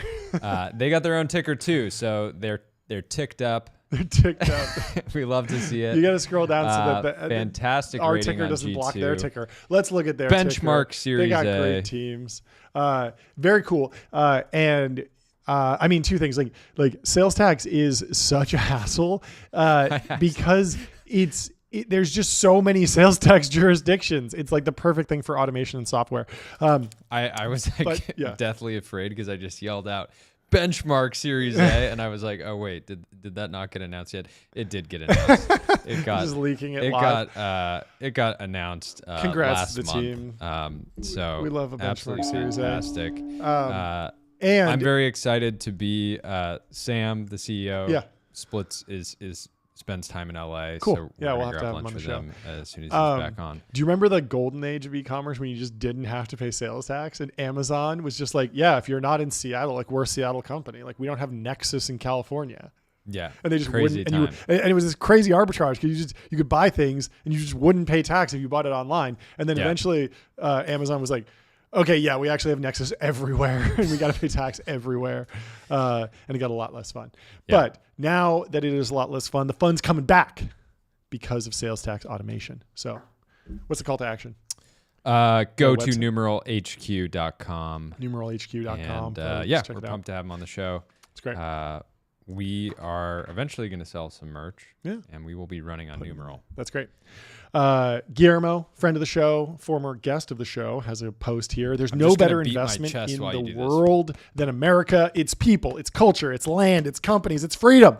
Leaders in AI, there's no second place. I'd buy every stock in every square foot. It's only been in a blink of an eye since 1776, and the best is yet to come. Let's hear it for America. Let's hear it for America, folks. Thank you, Guillermo. John, what happened to the American flag that we used to have on the set? Did you take it for your bedroom? I don't know. I was thinking we need a massive American flag somewhere on the set. Yeah. Well, we're working on a new studio, folks. I'm sure maybe we should just paint the whole wall American flag. I'm also seriously looking at a Cybertruck that's wrapped with the American flag and throwing a sticker on there. I bought this before Elon went crazy, and see if people fall for it. Just the most aggressive screaming eagle and be like, yeah, I bought it before Elon went crazy. Yeah. Or maybe you throw I bought this after Elon went crazy. I kind of want to do a copy pasta of this Guillermo post that says there's no better investment in the world than Vercel. It's people, it's culture, it's land, it's companies, it's freedom. That's leaders great. In AI. There's no second place. I'd buy every stock and every square foot. It's only been a blink of an eye since 2014 when they incorporated, when Guillermo launched Next.js or whatever. Yeah. Isn't that the one he launched? Very funny. Anyway, if you're looking to get in on America, on the action in America, buying every stock in America, go to public.com. To invest in America. Investing for those who take it seriously. Multi-asset investing, industry-leading yields, and they're trusted by millions, folks. Anyway, let's move on to Tom Bloomfield over at Y Combinator. He says, software engineers are highly paid farmers tending their crops by hand. We just invented the combine harvester. The world is going to have a lot more food and a lot fewer farmers in very short order. I think this is true of doctors and lawyers too, but maybe a year or two later, we're going to have an abundance of incredibly high quality knowledge work at very low prices. Instead of living off gruel, everyone is going to have bananas and kiwi fruit for pennies. But the farmers will need something to find something else to do with their time. It's actually so wild that you can take any type of media, whether it's text, screenshot, PDF, image, etc., put it into any of these models and say, pretend to be this and give me an analysis of this content. Totally. And then it just spits out a really robust analysis from the lens, and you're effectively getting to hire a lawyer, an intelligence operative, a doctor, etc., to do this sort of pretty in-depth analysis for effectively $0. This is that is still just dramatically underhyped. This is potentially a very stupid take, but I haven't seen it, and I wonder if there's something good here. Like, we talked about Jevons paradox, where DeepSeek drops the cost of inference, and paradoxically, the overall demand goes up, right? That's Jevons paradox. Yeah. Now, I've always wondered, like, is Jevons paradox just price elasticity? Because if a product is very price elastic, like a price inelastic good is cigarettes. Like, the price goes up, people buy the same amount. But with a price inelastic good, more to inspire myself to grind harder, of course. But well, that's a Veblen good. And recently I said we should put 100% tariffs on Veblen goods, because Veblen goods are goods that the demand increases when the price goes up. Yeah. So that's something like a Patek Philippe is a Veblen good, because you're like, oh, it's a $200,000 one. I want to buy it more. I was joking about the auto tariffs being actually good for the economy, because okay, if a Daytona SP3 costs 25% more, I'm going to work harder. I'm simply going to grind harder. And you're joking, but that's actually the economic analysis of what a Veblen good is. That's exactly how an economist would describe how a Veblen good works, which is why I think that post is funny.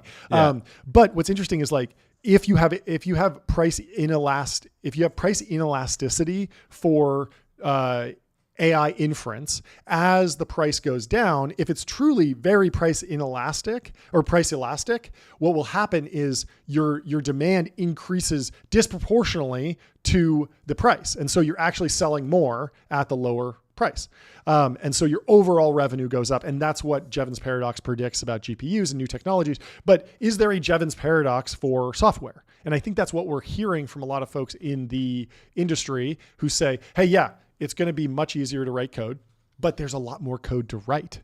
And so what's interesting is, like, it's possible that the software engineering industry actually grows even though the price of software engineering declines, and you have a sort of Jevons paradox, but we'll have to figure it out. We certainly see that with Studio Ghibli's. Like, someone was chirping at Mike Tyson for posting a Studio Ghibli photo of him with a pigeon, and somebody was like, you're a millionaire. Like, why aren't you paying an artist to do this? I saw this. And the thing was, like, look, like, he was never going to pay an artist to do that, because he doesn't have the time to hire. He's not thinking about that. That's not something he was doing. Somebody quoted that and said something to the effect of, hey, I'm looking for an artist to make me a picture of Mike Tyson, with a pigeon, and my budget is $0. Yeah, exactly. Like, let me know if anybody wants. Let me know if anyone's interested. Exactly. And so you have this weird paradox where it's possible that, like, demand for art and demand for engineering, it all increases, and it's kind of unclear what that does to jobs. Like, you would imagine that there's fewer software engineers, like what Tom Bloomfield here is saying, but we could see a lot more code, a lot more doctoring and lawyering, and we certainly can imagine that with legal, where all of a sudden, like, everyone's suing each other constantly because it's all AI powered, and it's going to get very weird. It's one of those things. I do think more legal work will happen when you have these sort of ChatGPT, people are already using ChatGPT to generate legal docs. I think it's or dump in legal docs. Yep. And usually those types of people were never going to hire a traditional lawyer. Yeah. But then there's some intersection of people that would have hired a lawyer, but now will just pay. Yeah. Or they're like, I pay $200 a month for ChatGPT. Draft a restraining order for a podcaster who stole my idea. Let's go to Aaron using that 50 times a day. Aaron, the CEO of Box, is coming on the show in just a few minutes. I want to read his post because he's actually coming on at 12:45. We got I said 15. In 15 minutes. Sorry. Yeah. But I want to give some context about what I'm excited to talk to him about, because he has been very rigorous in his evals, and I'm sure Avi Schiffman from friend.com is just kicking himself reading this post, because Aaron's saying that Gemini 2.5 Pro is a big step towards AI being useful in the enterprise. So Box has an AI enterprise an evaluation, and Gemini 2.5 Pro scored 3 points better overall than Gemini 2.0 Pro for accurate single-shot data extraction from enterprise docs. This entails asking the model to pull out many fields at once from the doc, and the jump is actually bigger, specifically in areas where it must work through complicated logic in a doc. Obviously, this is extremely helpful for Box. You have a ton of documents in your enterprise document storage warehouse, and all of a sudden you can just query across everything. No, it doesn't matter if it's a PDF or Excel sheet, it's going to pull it all out, which is awesome. It performs much better when tasks require more time thinking and not just jumping to the first answer it assumes is right, such as deducing dates in a contract when you have to reason through multiple sections in the content to come up with the correct answer. Accuracy in data extraction is obviously insanely critical for enterprise AI use cases. You can't get data wrong when working with enterprise information for a mission critical use case. This is the difference between being able to deploy AI or not in financial services, healthcare, life sciences, and many other places. It's amazing to see the continued performance and capability breakthroughs happening in AI, but it only seems to be accelerating. And so what I'm interested in is like Gemini 2.5 Pro, like it's a Google product. Google has Google Drive. Box obviously competes with Google Drive. He's going to be probably offering this as a product. How does that deal get done? What are the risks to partnering versus building your own foundation model? Is AI and data extraction a sustaining innovation or a disruptive innovation? Box is unique in that they're still a founder mode company. Aaron's still the CEO. He founded the company. And so you would imagine that he'd be able to move faster on product. And that could be a pretty big differentiator in the short term. So I'm excited to hear what he has to say about all that. And, you know, if he gets it really working, he should run some more ads on AdQuick. Out-of-home advertising made easy and measurable. Say goodbye to the headaches of out-of-home advertising. Only AdQuick combines technology, out-of-home expertise, and data to enable efficient, seamless ad buying across the globe. We have someone who is on the cap table of AdQuick. Who? Alexis Ohanian. Let's go. The man himself. And he's coming into the Temple of Technology right now. From, see if he's here. Let's go. And this is maybe our second time having two guests. We're still figuring it out. We might do a 4-up. We might just see one person and they'll scroll back and forth depending on who's talking. But we always love having Alexis on the show. He's got so much to talk about, so much history. And he's always cooking. He's always cooking. He's a chef. And hey, how you doing? RJ. Hey guys, I wasn't sure if you could see me or not. Not gonna lie, we it's can always see you now. confusing. How you doing Nice. today? I'm good, guys. How are you? We're good. Can you start with just like a little bit of intro yourself, your company, what you're working on? Yeah, really quickly. I'm RJ. I'm the CEO and co-founder of Playback. I can go more detail in my background, but just really high level. I actually have a little bit of a non-traditional background for a startup founder. I was a hedge fund analyst at an activist hedge fund based here in San Francisco called Value Act Capital. So kind of investing in large cap public companies. In terms of Playback, look, the idea is pretty simple. We're trying to create a better way to watch sports by integrating creators and communities directly into the content itself. In practice, what that looks like is it looks like a little bit of a combination of like a traditional NBA or MLB broadcast with a Twitch creator stream overlaid on top of it. So creators can basically add their own voice, own commentary, and most importantly, they can actually interact with an audience while they watch these games. And what we found is that that's just like a way better way to watch sports. And then I'm sure we can get into more detail on this stuff, but we had a couple of big announcements last week in terms of obviously adding Alexis and 776 to the team and a new partnership with MLB. But yeah, that's the high level. Dude, I loved it right away for a few reasons. One, we basically are doing for technology and business news what you're doing for sports in a way where we don't do any journalism. We're basically sort of providing sort of this like commentary and reactions to the news. And I think what you tapped into is basically, you know, just an existing behavior, which is so many people are sort of consuming sports content in this sort of bifurcated way where they're getting their commentary from YouTube or Twitch, and then they're getting the broadcasts, you know, through these sort of legacy providers, and like sort of putting that in the same place just makes a lot of sense. Because I don't watch a I don't watch a ton of sports, but if I want to like get a recap on F1, I'm going to YouTube. Yep. I'm not turning on the sort of like post-race and a lot reaction. of those, I watch a lot of those like F1 reactions, and they can barely even use photos. They have to go to Getty Images, license them. They can never use the real footage. And I'm just like, as a viewer, I want everyone to be able to use the footage in the right ways. And it just requires figuring out all the licensing and stuff. I remember seeing on Twitch,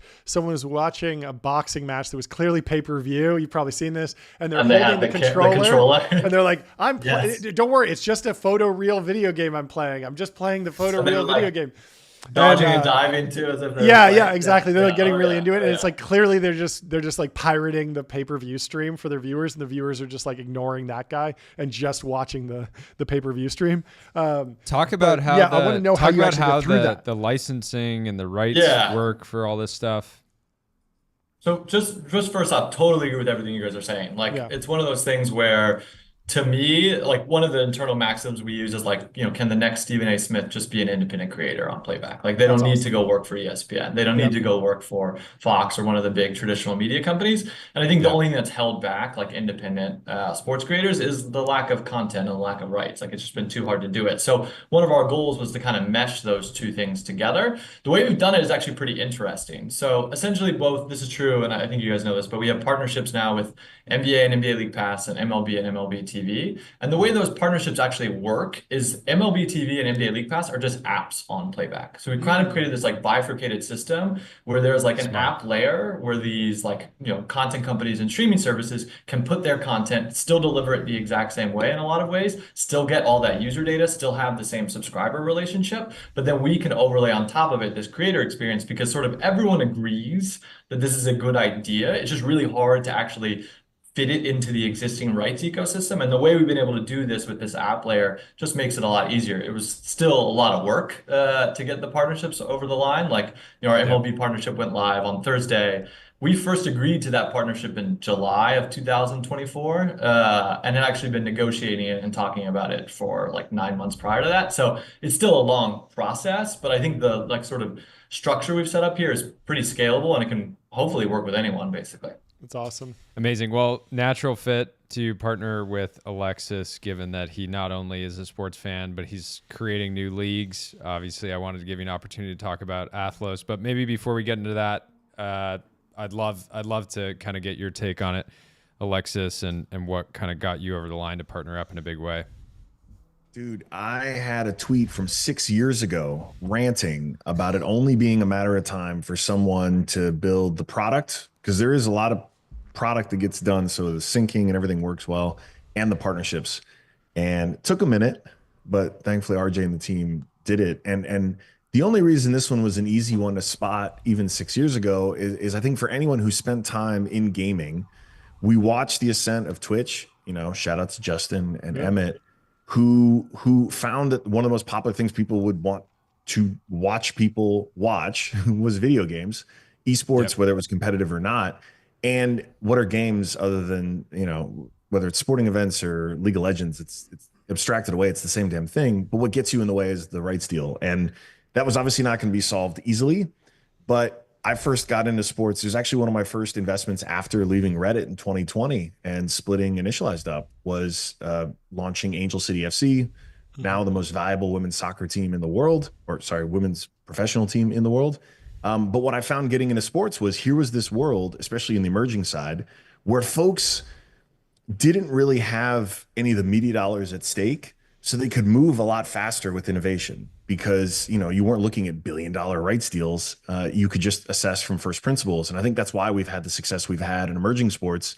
And then what it was going to take was really seeing the uptick of this new generation of sports fan. That's the reason Angel City has been so successful. We're talking to a very different sports fan than the traditional one. It's a fan that lives here, right? That watches on their terms. It's a younger fan. And so now, thanks to the success of emerging leagues, the big four can look and say, okay, like maybe we need to reach out to fans here, and technology is the way to do it. And it just took time, but the market's ready now, and RJ delivered. Yeah, and talk about kind of with playback, you have an opportunity to truly sort of productize sports culture in a way that I feel like Twitch early on was just very much like video game culture. Like the entire thing was built around that. How are you approaching kind of like bringing sports culture into the kind of the product layer? Yeah, it's a good question. Honestly, the easiest way we've kind of done this is I think a hallmark of sports culture is that people like to get their takes off. Like they're very interactive and active in their fandom. And it's honestly like the biggest dividing line between what a 24-year-old fan looks like versus a 48-year-old fan is like, 48-year-old fan leans back, turns on the TV and just like relaxes and probably still yells at the TV. But a 24-year-old fan actually wants to yell and be heard while they're yelling. And so one of the first tweaks we made to the product is we actually built it originally in sort of the Twitch style of like a one-to-many, like it's just a creator basically talking. And what we did is we switched that from a one-to-many to actually a stage concept. So creators can actually bring people from the audience up on stage to chat with them, debate with them, do whatever. And like our best users are like very frequent stage requesters or even joiners. Like they're always trying to kind of get their takes off. And I think that's kind of a microcosm for how we think about why we're focused on sports is like if we can continue to tailor it to this user and this use case, like we're gonna have a much better chance of like carving out our niche and kind of winning the use case. But yeah, there's lots of other little things, but hopefully that gives you a good, at least early signal. Yeah. Do you see it, maybe it's happening today already, but do you see former pro athletes sort of like retiring in the same way they do now, saying, I'm going to start a podcast, once they're out of the league, I'm going to get on playback and I'm going to just start being basically a super fan, providing that commentary. Is that part of the vision? Our biggest creator is Gilbert Arenas, so very classic example of that. And I've also been very successful as like an independent content creator. He has a show called Gil's Arena. It's very similar, honestly, to what you guys are doing live on YouTube 4 times a week. Been super successful in that venue and has transitioned into a playback creator too. He's live, 4 times a week with us at night, and will be basically 7 times a week for the playoffs on. And he's been super successful because I think he has like the right blend of like he has a content creator mindset. Like he can actually think like what's going to go viral, what's interesting to people, what do people want to talk about, like what's just basically fun. But he's also an ex-player, so people sort of naturally want to hear what he has to say. But yeah, he's been super successful. I can send you guys a clip. He had a really fun clip that went very, very viral this past week when Giddey hit the game winner basically for Lakers versus Bulls. That was really fun. But yeah, I can follow up with that. Can you talk a little bit about monetization on your end? Obviously, I'm paying the MLB through their app. Yep. You're sitting on top of that. It makes a lot of sense that if I'm following a creator and I'm tipping them, that money just flows through. You take a cut of that. But on Twitch, they're actually running ads as well. I imagine that the MLB would be pretty upset if you just start running ads on top of their ads and kind of disintermediating them there. Is there some sort of partnership? Like you obviously as a digital platform have even more information. You could target better. Right. There's a lot of different things. How are you thinking about monetization over the long term? Yeah, so short term, it's just focused on the creator monetization that you referenced. Like, sure. I think we have a long runway and we have great investors to kind of build to the long term. But yeah, near term, it's all about basically these independent sports creators. Can we actually help them build a business? So obviously tipping is one category, but even just room subscriptions is what we call them, like the ability to offer an actual subscription to their audience for either like limited interactivity or even like premium streams. That's the primary focus right now. Long term, though, I think there's sort of 2 options. One is like there is already a proven model around like advertising and sponsorships in partnership with the leagues, right? So the leagues do have these partnerships with Amazon and YouTube and other like obviously fully scaled platforms to deliver ads for them. And then a healthy cut goes to the partner basically. Sure. So that's one category. The other category is like, I kind of think once we're big enough, there's going to be a really big opportunity for what we call like platform revenue, which is basically like some percent of the subscribers we drive, obviously, to these partners. We should earn a percent of that. But also there's going to be new services that we can kind of offer. So the 2 obvious ones that come to mind are e-commerce and sports betting, right? Like being able to bet from within this experience, being able to buy a ticket from within this experience. Like all of these are going to be sort of like high quality opportunities. And we expect to both enable that and make money from that, if that makes sense. Yeah, for me, it's kind of silly right now that you have a creator who's providing reactions and commentary to sports on one platform and saying, use my code and go to Prize Picks or go to, Underdog or Joey and Jake's, platform, like better. it's very silly that these are just happening in one place where a sports fan wants to like post up. They're just like fully immersed in the game, the commentary, and whatever sort of activity they're doing on top of that. So I mean, makes maybe a lot of merge sense. in a social network and an LLM foundation model company as well. Yeah. Just merge it all. Yeah. LBO, a big Quarter foundation trillion. model. I see a $250 billion Pump the opportunity valuation up. here. Yeah. Let's throw it all together. You got last question? We got a minute left. Alexis, tell us. I wanted the update on Athlos since it sounded like there was some stuff going on over the weekend. Yeah, the greatest show in track. We started this women's track league last year. 3 million people tuned in for it. It was the biggest purse in the history of the sport, fastest ladies in the world, and it was a blast. We're doing it again October 10th in New York. And of course, we're going to be streaming it on playback. Yeah, I was going to say, are you going to be providing commentary? You don't want to hear my commentary. But there is, to your point though, right? This is why I love the idea of building in this case, building a brand new league, but even in emerging sports is you can re-underwrite everything from first principles, right? We can say, because we don't have $1 billion streaming media deal yet, we can say, okay, what's the best thing for fans? And what's wild is there is a long tail of creators who love this sport or are even just mildly curious about this sport who are going to be able to bring their audience to watch it. Yeah. And I really believe if you haven't watched John Boy, like I'm not an MLB guy, I'm not a baseball guy, but I fell in love with this sport through this random creator, happens to be not a Knicks fan, a Yankees fan. Nobody's perfect, but he's a big Yankees fan and does these voiceovers of baseball that delight even a non-fan. Like it's just so engaging. And to me, that is the future of sports. And it just seems kind of silly that we've had all this talent emerge from streamers talking about video games, but we've never seen the new John Madden or the next Pat McAfee, and it's going to happen here imminently in these next years.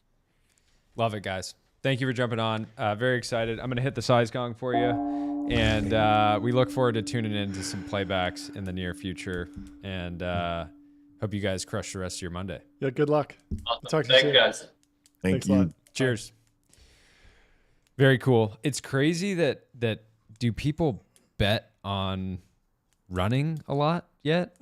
Horse betting's huge. Yeah. Why is betting on people like these personalities, these track stars? Why is this not? You should be able to do a whole thing track day. Just you head to the track, get some mint I mean, juleps. I respect horses. We love horses. I went to the Kentucky Derby. Why can't I just go to the human Derby? The Derb. The Derby. The Derb. Hang on. How are we doing? Do we have our next guest? Not yet. Hopefully coming in soon. I think that's very cool. It's interesting. I mean, you have to wonder if Twitch is thinking about that. They're so big. Amazon has the rights to a bunch of stuff.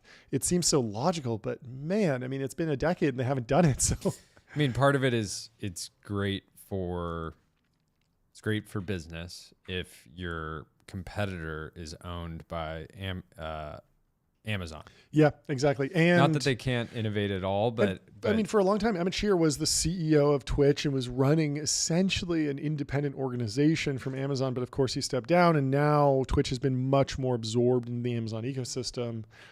It is a fascinating model. Have you seen on Twitch how the Twitch Prime model? How if you have Amazon Prime, you get one free subscription to a creator. And so most people who use Twitch, they really have one favorite person that they tune into every time. It's not really like YouTube where you're bouncing around watching 25 different creators. And so you go in and you get a free one. And so they would give $5 a month. And then the Twitch Prime, I think, delivered maybe $2. Only like the margin went through. Right. But still, you would have these creators with like huge organizations. What are you looking for? Water? I was looking for a yerba. I thought you had two. Oh, no. We got Aaron in the chat here. Bring him in. There we go. How you doing, Aaron? Boom. Hey guys, how's it going? Welcome. We're doing great. We're doing it's great. Great to finally have you. You should have been on we've had Episode 1. 50 plus guests at this point. You should have been on the first one. Why wasn't I a launch partner for this thing? I know. Seriously. Okay. Oh, well, we're making it up for today. Okay, great. Another podcast. Awesome. Good work. Yes. Guys. Yeah. Okay. I mean, that was the genesis, right? The world didn't need another We said podcast. technology needed a podcast. Yeah. That was the idea for sure. I want to talk about the enterprise AI eval and how the different LLMs are interacting at Box. Is this a sustaining innovation? Is this a disruptive innovation? Is Google a rival? You're gassing them up. What's going on? There were like 9 questions in there. Where do you want me to start? Wherever you want. Yeah, I mean, we're pretty pumped about AI as you can imagine. So we've been building this platform to help enterprises store their data for a couple decades now, and we have hundreds of billions of files within Box. And what the one challenge with content, financial documents and resumes and marketing assets and contracts is you create it, you share it, and then you kind of never look at it again. Yep.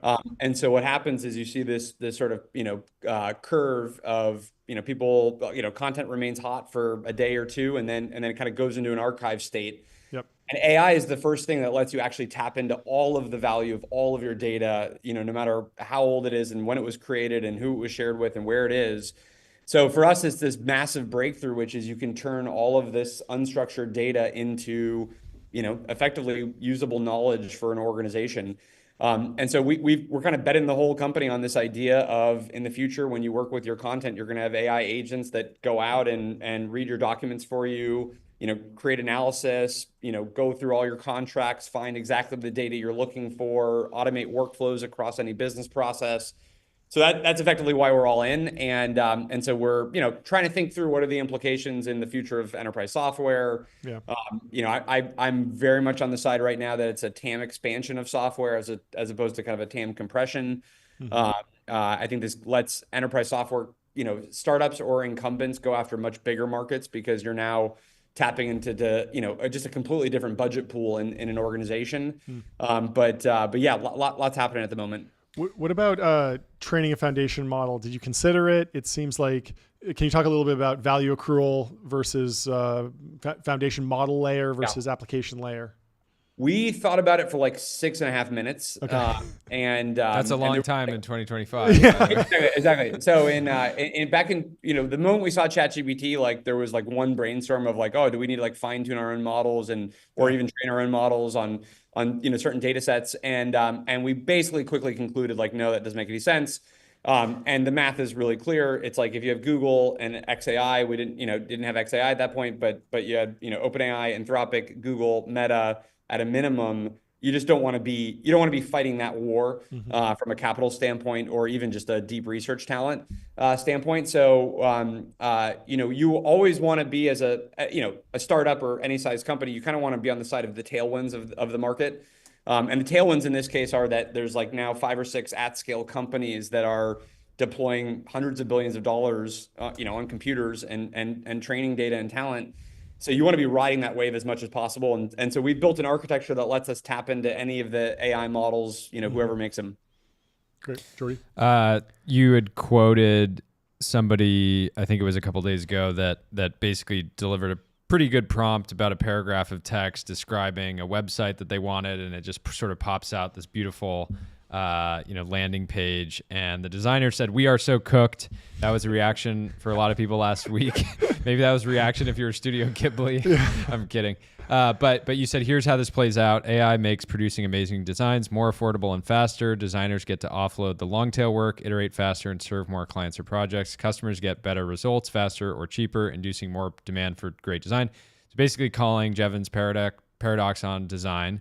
Yeah. Is there any like context that you feel like is worth adding there? Because I think they're generally, you see these sort of big, exciting releases or updates to models, and there's like a lot of sort of doom. But if I was in high school and I like enjoyed design, I would be calling up every single SMB, and what I wouldn't do is say, "Hey, will you pay for this website?" I would say, "I designed this website for you already." And you can have it for whatever, $100, and you could just be printing in like seconds, right? So I had a positive takeaway. I think you did too, but I was curious if you had anything else. Yeah. I mean that I took it way further than the initial thought on how you kind of growth hack that, which is I think a great idea. I think we everybody got really excited about Jevons paradox because of the efficiency of AI models, the theory that as they get more efficient, consumption goes up. But there's an equal amount of Jevons paradox of all of the applied use cases of AI, and so that gets you closer to then the human labor side, which is if you just think about like most markets on the planet, I would argue are sort of smaller than they should be. if the cost of delivering the service was cheaper, you would have Jevons paradox for almost every domain in the world. Like, and let's take a very easy one. If healthcare was cheaper, we'd probably consume it more. Like my biggest hurdle to seeing a doctor is just, it's a nightmare to just like even get, a date on the calendar to see anybody. And so just think about all of the things, if you could increase the productivity of that particular category, which is an inverse or a corollary to lowering the cost of delivering that thing or making it more available or making it more accessible, would the consumption of that category go up? And I think there's not a lot of markets that are kind of at this perfect saturation level of what the potential demand is. And we saw this in the very, I think in modern tech, we saw this, let's say in Uber as an example. There was this really funny article that some economists wrote like 15 years ago about Uber that was like, the best case scenario is this takes like half the taxi revenue and it's like a $5 billion business or something. And like what the guy like obviously totally missed the forest from the trees is if you just make Uber, and liquidity of a taxi service 100 times more efficient, the market actually goes up by, let's say, 100x. And he couldn't kind of quite process that.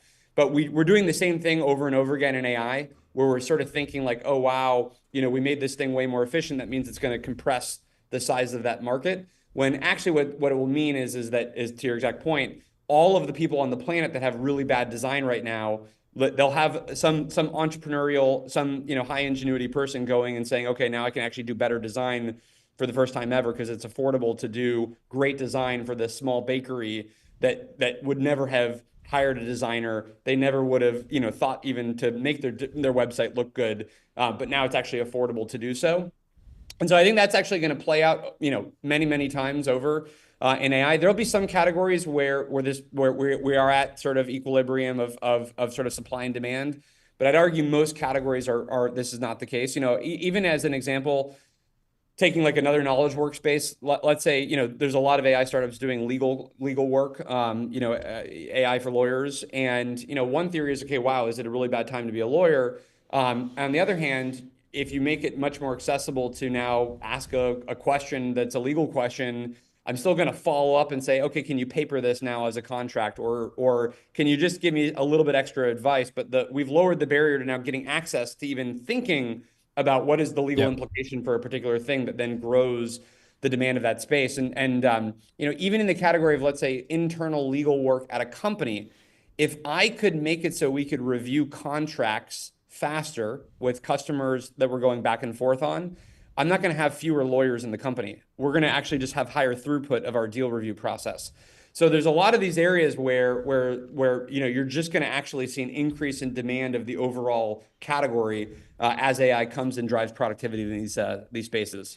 Talk about just hiring and headcount expansion generally. You have thousands of employees already at Box. When you're talking with the team about doing headcount planning, are you pushing people to say, do we actually need this person? Or if you just figured out how to use sort of these tools better, could we get away without sort of adding that incremental person? Because there's been a lot of, the Klarna CEO came out and was basically like, we're never hiring anyone again. And like, obviously that's really good marketing, but like what's the reality and how are you approaching it? Yeah, so we're 100% committed to being an AI first company just across the entire business. So we want every employee using AI to be as productive as possible, with all the right asterisks of if you're doing production code, you're still responsible for what the AI produces. It's not the AI agent. So all the normal kind of T's and C's on that. But for the most part, we look at it through the lens of if we can cause efficiency in a particular area of the business, we want to reinvest those gains back into another area in the business. It might be even the same category or same function, but we want to use those dollars that we're freeing up to actually reinvest into the areas that were previously constrained. And this is sort of, even in the case of things like customer success, where you're getting kind of like the first line of defense, hey, I need to reset a password, those types of things that we can now begin to automate with AI. The dollars, at least in our case, that we save on that kind of kind of human labor, that will actually go back into the same exact organization, but now for more proactive customer success managers that we're always constrained by. We can't hire enough people to go out and do a proactive outreach to our customers and help them strategically, because we have to have people that are responding to tickets. And what's interesting in this case, and I think it's an optimistic, sort of story about AI. In most cases, it will be the same person that sort of moves from one type of work to the other. Our classic kind of customer success manager type roles oftentimes started in support at either our company or some other one. So really what it lets you do is recalibrate your talent to increasingly more strategic ways of using it. The sort of, go and translate this marketing asset into 10 languages is a much less strategic use of time than help go work on the next marketing campaign that we want to go deliver. So it really just lets you readjust into more and more strategic things. And that I think is an analog for what we can expect for most AI impact in an enterprise context. Can you talk about going public? Is it as bad as people say? You went public young, you're a young guy, your hair's gray. Is it responsible of is it because of the SEC? It's actually not because of the SEC. It's because of the hedge funds. Okay. There's always this conversation of, if we magically change the listing requirements or something of a company, would that be better? I actually don't think. I think that's a red herring. I think that the scrutiny that the SEC requires, the governance that you have to have, I actually think is all net positive on companies. I think that like just lets you run a more stable, mature, thoughtful business. Any reduction in that probably, if anything, just causes adverse selection for the kind of companies that eventually go public. I think the this, Brad Gerstner kind of kicked this conversation off a couple of days ago or yesterday online of like, about the supply of IPOs. I think this is firmly actually in Brad's hands. This is a private capital market dynamic, which is, as long as you have, him and the Cotus and the, Sequoias and everybody else doing very large late stage deals, as long as you have capital in the private market to stay private longer, that is the real thing that will reduce IPOs. And I don't necessarily know that there's any kind of grand economic loss for that, but this SEC has nothing to do with this. This is firmly, in the private sector, we could decide, do we want more IPOs or not? Last question. How did you react to the XAI-X merger? You have more followers on this platform than probably anyone I follow, but Elon himself. I'm curious what your take is. You've been here since day one. I was early on the Twitter wave. I know. Elon clearly likes to keep buying X. So it's he will find another way. Twice now. Yeah, I have. I don't have a particularly strong opinion other than I do wonder if like Tesla is the ultimate acquirer of XAI. But I don't know how he's gonna kind of make all these worlds come together. But will be interesting to see. But no impact on my life. So yeah. Yeah, as long as we can post. As long as we can post, we're good. Just don't turn off the posting. Don't turn off the posting. And what I don't want is, I don't really want like a write this tweet button. I hope that's the one thing that they won't do. I think that like a lot of these platforms, like LinkedIn has this, like help AI write your post. And like, I just think you get slop. Like it would be nice if this could be like a slop free environment. Artisanal. Slop on X? What do you? No way! Unfathomable. No, we want handcrafted, artisanal, organic, farm to table posts. Yes, exactly. We need artisanal content. I agree with that. Well, thanks. It's great to have you. We'd love to have you back when you have Box News. We'll talk to you soon. See ya. Bye. All right, peace. Who we got coming in? We got Sam Lessin that was a lot in the waiting room. Oh, we can keep it on X and XAI. Let's bring him in, get a hot take, then get him out of here. The Take Smith himself. I want to hear it. You know it's going to be good. Is that a yes or a no? He's here. Oh, he's here. There he is. Welcome to TBPN. You gonna get me in here and get me out of here? Want some hot takes? Spice it up? Yeah, I mean, you know what we're talking about. XAI, what's the take? Sustaining. No, we got and so we've technically blah. have like 12 minutes, so we should probably just let you just go on a giga rant. Just rant. But just first, I want to say you're the only person I know that's been getting more tan throughout winter, and I think it's because of all the tennis. But you also were you skiing recently? It's because of the skiing, and I'm not done. Okay, I'm not done. Going. He's not done. He's putting up 60 days on the Epic Pass or whatever. No, Epic there's Pass. no passes. What do you think There's I am? no A basic bitch? Where there's no passes. There's an app that you track your days in. I forget what it's called, but it's people track it. Garmin. Maybe it's a Garmin. Okay, Garmin. Yeah. Garmin. There's no Epic where I go. Okay, Yeah. yeah. There's no chairlifts. It's all helicopters and cats, right? No, it is. Listen, I'm just trying to live the VC dream. You're know? doing it. Yeah. You're doing it. Keep it up. Yeah. Well, speaking the of news VC broke, dream, probably opine you were- on something. Yeah, you were probably, midway down some peak when the news broke. But talk to us. What was your reaction? We had sort of I remained sort of long-term bullish. Elon having a sort of an AI bet. Mm-hmm. And How could he not? Yeah. And on, this platform that we've built our show on. But to me, it's like, it's generally like complicated. There's a lot of ways to kind of like, maybe poke some holes in it. But I was curious to get your initial reaction as somebody who's been, bearish on just a lot of stuff in AI. On broadly, everything except Meta. because the reaction was like Big people were really big tech. Yeah, people were just like immediately like, yeah, this makes total sense, et cetera. But there's So more to look, it. I actually think, to Elon's credit, it makes total sense if you're Elon, right? Mm-hmm. Like Elon is the king of cheap money, right? If no one played ZERP in history better than Elon, right? You basically come up with a long-term vision that can require infinite capital. You're the world's greatest marketer. You sell the shit out of it. You raise infinite free money and you build stuff, right? He did that great. Now it turns out the ZERP free money is over, but you know where there's free money? AI narratives, right? AI narratives is where the free money is. So obviously Elon's got to have an AI narrative because he's the king of free money. And so I think when you look at the Twitter X thing, he literally named them. They're like, how could they not end up combining? Like literally one was distributing the other. They're layered on top of each other. They basically have the same name. And to Elon's credit, in terms of pulling this off, what is this really? This is AOL Time Warner if Time Warner had like a ton of debt. Right? and so you use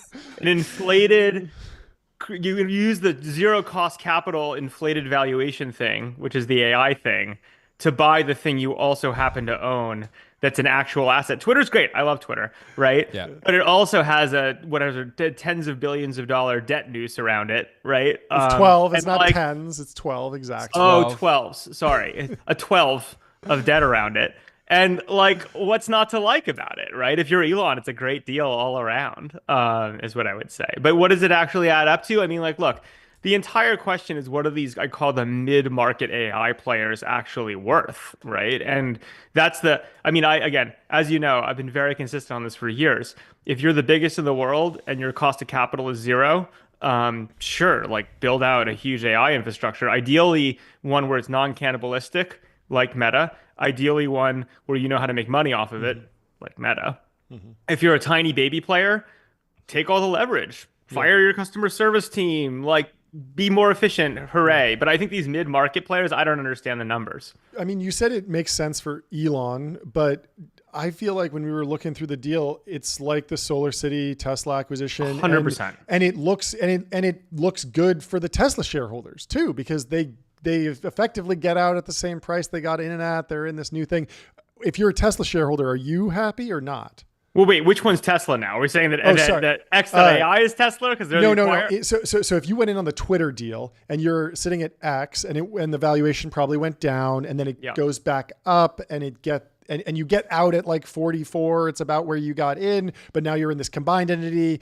Well, let's put it this way. I think the question is, there's probably, and I don't know this, you guys probably do, there's got to be some market for XAI shares floating around on in markets, things that are worth what people are willing to pay for them. So if you bought into Twitter at 44 and it's not worth 44, despite the fact I love it, despite the fact you guys love it, it's just not, right?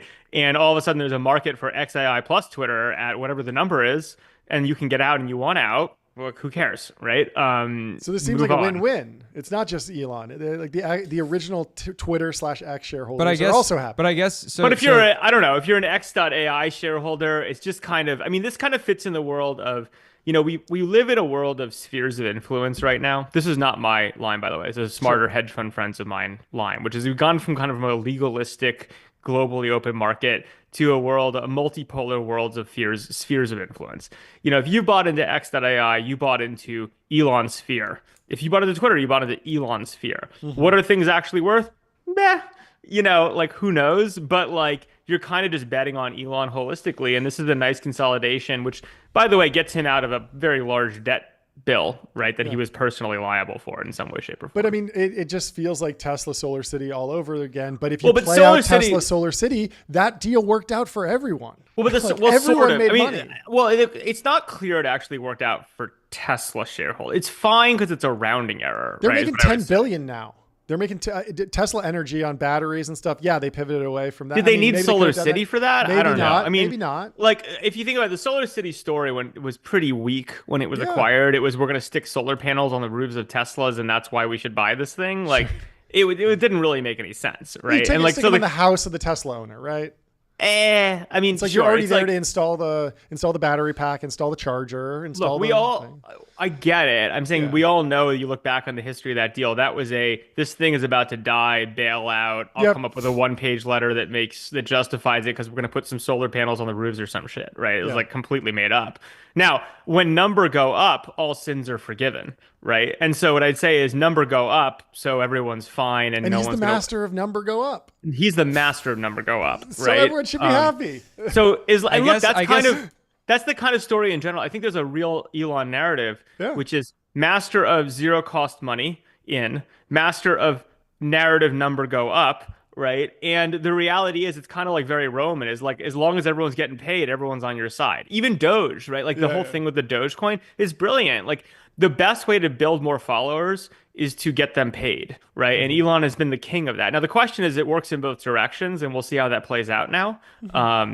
But I think what I'm interested in is I want to hear Elon speak for an hour about the combined entity and what that really means versus data and distribution, right? The two narratives have been XAI gets distribution, X and sort of data, so it makes sense. But for me, it was more easy to visualize how X was worth $44 billion when it's sort of an Elon pure play sort of social media bet in a strategic influential asset. And if he is able to continue to grow earnings and grow the importance of the platform, it's easy to see how that's maybe it's $100 billion company someday. Now you have XAI, and it's you're sort of looking at this collective entity being it's a pure play founder bet at this price. I mean, look, in the end of the day, the problem with all this AI stuff is it's either worth infinity or zero. And no rational person can do a discounted cash flow on an infinity or zero, right? And I think that's kind of where everyone's stuck, which is why it's so narrative dominated. Personally, I have to say, I actually quite like Grok. I use it. I have on my home screen Grok and OpenAI and all of them next to each other. And when my finger goes, which button do I press? I press Grok. You know why? Because it's kind of marginally faster and fun, whatever. I don't know what that's worth, right? But we'll see, right? Well, the bull case for that behavior is that Grok could replace Google for a lot of stuff. I say Google's a multi-trillion-dollar company. You slice it up, and all of a sudden you're getting a couple $100 billion bets. Maybe. Discount both. This is a mistake. Maybe. This is a mistake that people make, I think, consistently when thinking about AI, which is the story of will you use LLMs to look things up? Yeah, of course. Yeah, you're definitely going to use them. But the idea, it's kind of like the same stories when people say, hey, I pay accountant $120,000 a year, AI accountant $10 a year, therefore AI accountant worth 120 times per. That's not how it works. It's just it's worth 10, and like it's all about the marginal advantage. And so it's not clear to me. I mean, it is very clear to me that a lot of search volume that currently goes through Google and gets resolved by, shitty web pages people have set up to farm those searches that behavior goes away. Yeah.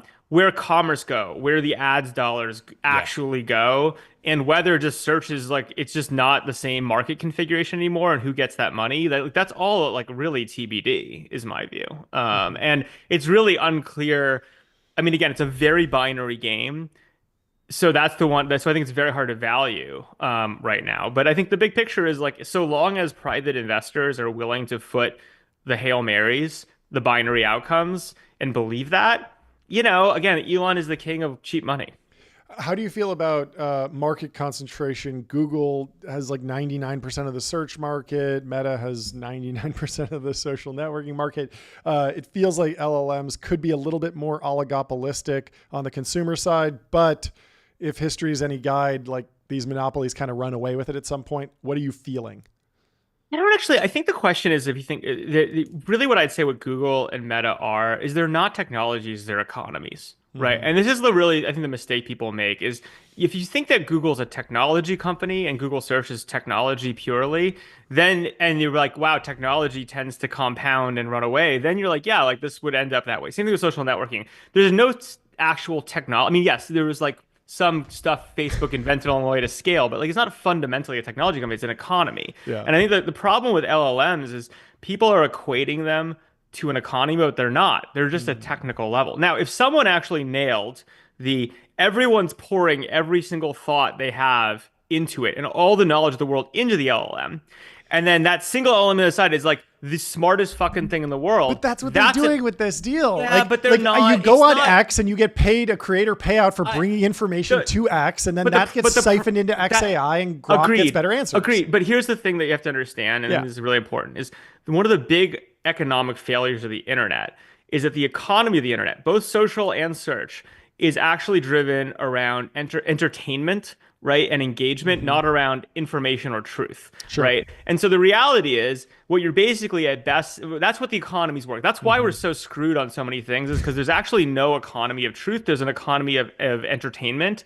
And I think that's getting to get quashed in a bunch of ways because, again, if nothing else, and LLMs do generate infinite free personalized entertainment, right? And like that's gonna like crush that economy. It's not clear to me. I mean, I can tell you the vision where yes, for some reason X becomes this machine that pumps all of the world's knowledge, and then somehow Grok has some fundamental advantage on knowledge. I can tell you the story, but I don't see any indication of that actually being what's played out. And I would argue that, again, that was the same story Google had, didn't play out that way. It ended up being a commerce engine, and a bunch of like, dead internet theory stuff.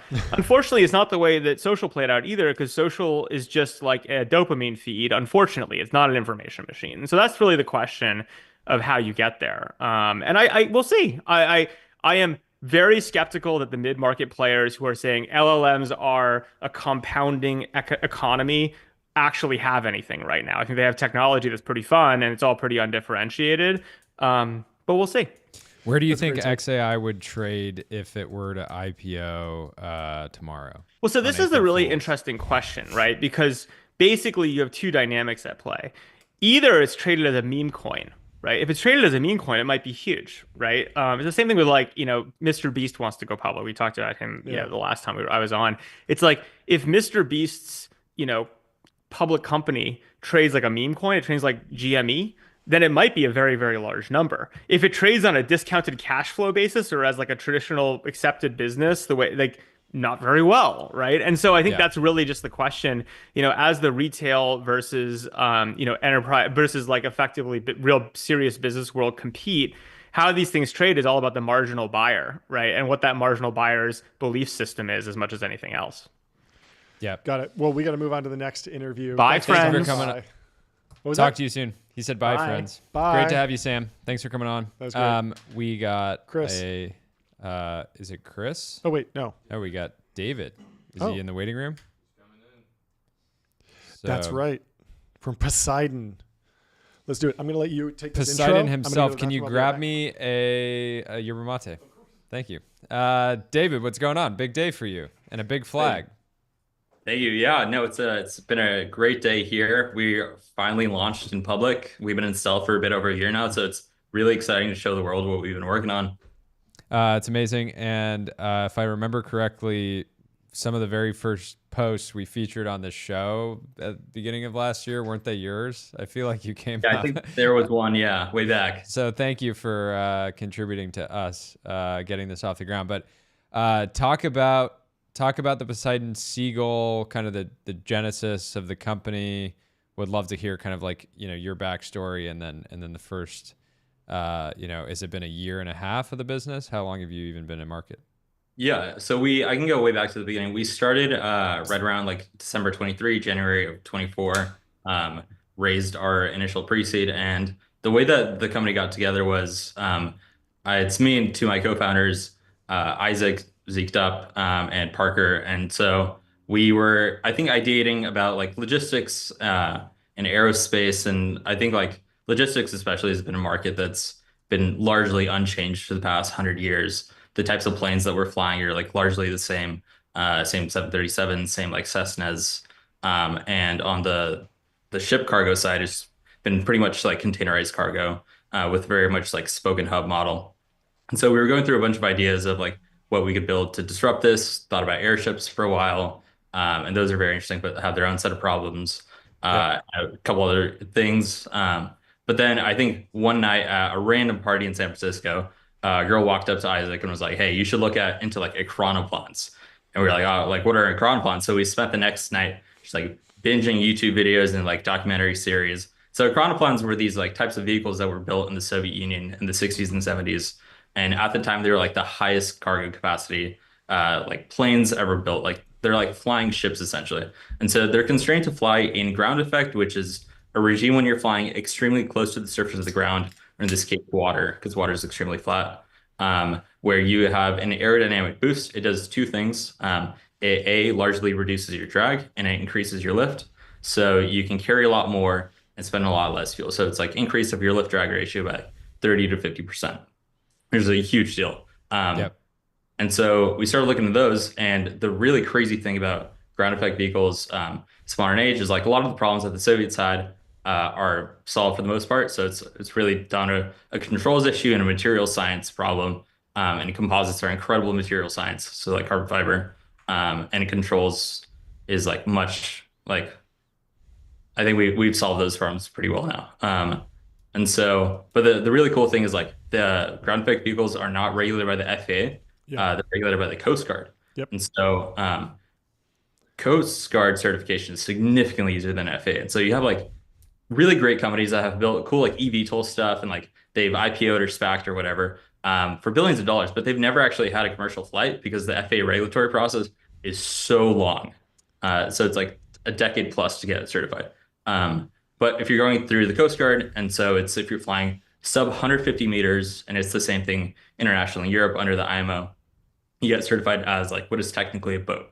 And so what we're building are flying boats. Yeah, we talked to Billy Thalamer at Regent. He's doing personnel carriers, but that regulatory arbitrage is just like amazing. John, even off air after we had Billy on, you were just like, I'm so excited about this. I love that. It's a good reg arb just gets you reg going. arb. It's previously the domain of crypto stuff, but now in hard tech, we're taking advantage of reg arb. So we have the video. I want to pull up the video, and I want you to just kind of like talk over it. Ben, can you pull it up? Quickly. And while we're waiting for that, I'd love to know a little bit more. Oh, here we go. You can mute it, Ben. I don't see it. Okay. Okay. Maybe try watch. I mean, we'll just seagull. Okay. Pretty cool. So this is you put Starlink on it? My heart. So this is it taking off. Like flying at about 8 to 10 feet is peak. And so how fast is this? It cruises 65 miles an hour. We hit 115 miles an hour. And 115. Let's go.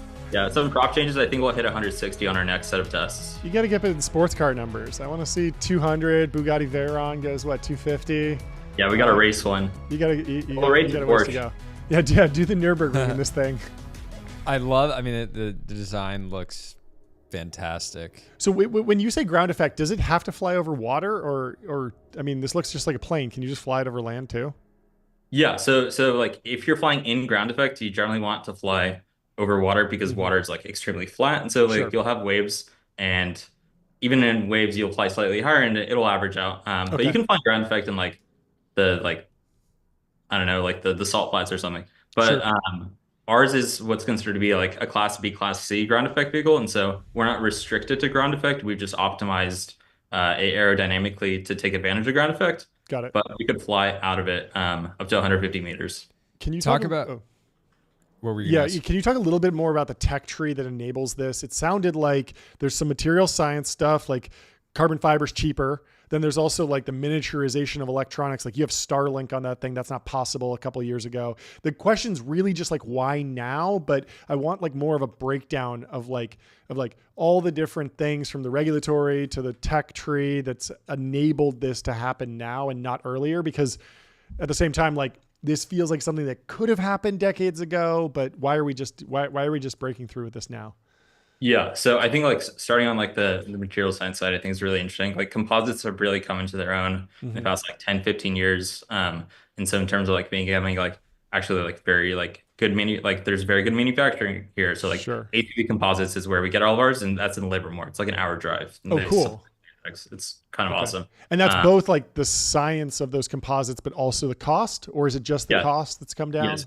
Both, and like the amount to which they're being used. And so like Sure. you're having your like large planes, like your Airbuses are being built with like composite wings. Got it. And so like aerospace as a whole has like really moved into composites as opposed to just like aluminum. And so then like on the electronics side, I think like there's in the same way that like GPUs for like gamers like enabled machine learning, there's just like the hobbyist grade RC stuff has gotten extremely good. Sure. And so just like really move forward like the quality of motors available, the quality of like electronic systems, Yeah. sensors. The types of sensors that are available right now have gotten small enough that we can fit them on here. Yep. And really the Seagull is started as like a quarter scale prototype of our full scale vehicle, which is going to be a 50-foot, 2-ton capacity vehicle. Okay. But Yeah, that's what I was going to ask. I was going to talk about, sort of long-term capacity, scale, and then like the applications of this. Because at that size, to me, it looks like something you would use for like potentially defense applications is a big one. But I thought you were then going to say pleasure craft and like going out and just going getting out with your getting on the boys. boat with your boys. on, good on the time. ground effect vehicle with your boys having a glass of champagne. could be a Uh, really good time. But yeah, so is your guys' first focus like logistics and sort of like longer term, Yeah, who's the customer? longer distance transport, that kind of thing? Yeah, so I think like as I was saying, this like started as just like a core scale like prototype demonstrator, figure out the aero body design, validate a bunch of stuff. But as we were building it, it became aware that like it was like a pretty capable vehicle in and of itself, and like we designed it for manufacturing. So we reached out to the DoD, specifically like the Naval Surface Warfare Center people and SOCOM, and they all had their own specific like mission profiles that they were interested in with the Seagull. And so it's like pretty large payload capacity relative to size, and being able to operate in like marine domains. And so doing stuff like anti-submarine warfare, like UAV detection, very like urgent and like high priority logistics and goods is on the defense side for the Seagull. And then we're starting operations commercially with it for doing like very like mostly like medical deliveries to remote islands. And then at the full scale carrying 2 tons, the idea is to be able to compete with air freight for coastal and island logistics and cargo. And through a bunch of things, we are going to be able to get to roughly a quarter or a third the price per kilogram per mile. It seems like Amazing. Zipline's done pretty well with the medical deliveries stuff. I was surprised to see how long that company has been around and how much they've grown. So clearly there's like these niche markets that are really important in logistics and in transportation. Yep. Jordy, you got another question or? No, I mean, that was it. I just wanted to bring you on to say thank you for the early. I was saying you missed it earlier. Oh, but, yeah. I just I remember. I don't remember much of what you posted, but I do remember covering. I do remember featuring you. Covering your fantastic in terms of the military applications, it sounds like logistics first, then maybe ISR. But is there you're gonna put a bomb on this thing at some point? I'm not responsible for what they stick in it, but there are discussions about a wide range of different payload options. But I mean, just like stepping away from like the business applications, like, is that something even like we even need? Like we hear about the hypersonic missiles being able to kind of bob and weave, and they don't fly on a traditional like parabolic ICBM trajectory, so they're harder to shoot down. This thing seems obviously maneuverable. Is there military value on a weapons platform for this thing, or is it just like too slow and too small to really like matter? Yeah, it's definitely faster than like torpedo per se, but the unique advantage of it is when you're flying at such a low elevation, you're flying below radar. Yeah. So it's a like very stealthy platform. Oh, flying interesting. A sonar That's like cool. a ship. Yeah. So you can get pretty close to the enemy lines without being spotted. That's cool. Back on the tech tree, are you doing any AI on board, even like OpenCV to do collision detection like you'd get on like a DJI drone, or is everything kind of remote controlled right now, teleoperated? How are you thinking about the evolution of that tech? Yes. So the way that we built it out is that it starts with being teleoperated because you need to like train the systems. And so running, it's like on a hardware level, it's like PixHawk with ArduPilot that we've like modified it. And ArduPilot's like an open source platform. Cool. I know guys at Anduril use it as well. And so there's a few sensors that we have on board. We have a sonar, we have a radar, and just like a visual camera sensor. So yeah, taking stuff in terms of like collision detection, like elevation detection, maintaining stable flight. So yeah, we're building some of our own models. So when you're flying it, are you doing FPV or is it just at a computer screen? Like what does that actually look like for the pilot? Yeah, for the pilot, when you're like flying it and just like remotely, we have the computer screen with all the different like signals on it. You get all your stats. It's like flight simulator. Yeah, basically. And then you have simulator. the camera on board so you can actually see where you're going. That makes sense. Cool. Super cool. That's amazing. Well, good luck. Really Congrats on the launch. impressive what you've built in so little time in a very efficient way. So congrats again. Congrats to the whole team. And, Appreciate it. Looking forward to the next update. Yeah, we'll talk to you soon. Thank you guys. Cheers. Bye. And we're going deeper on AI image generation. We got the CEO of Runway ML coming in the Temple of Technology, Cristóbal Valenzuela from Runway.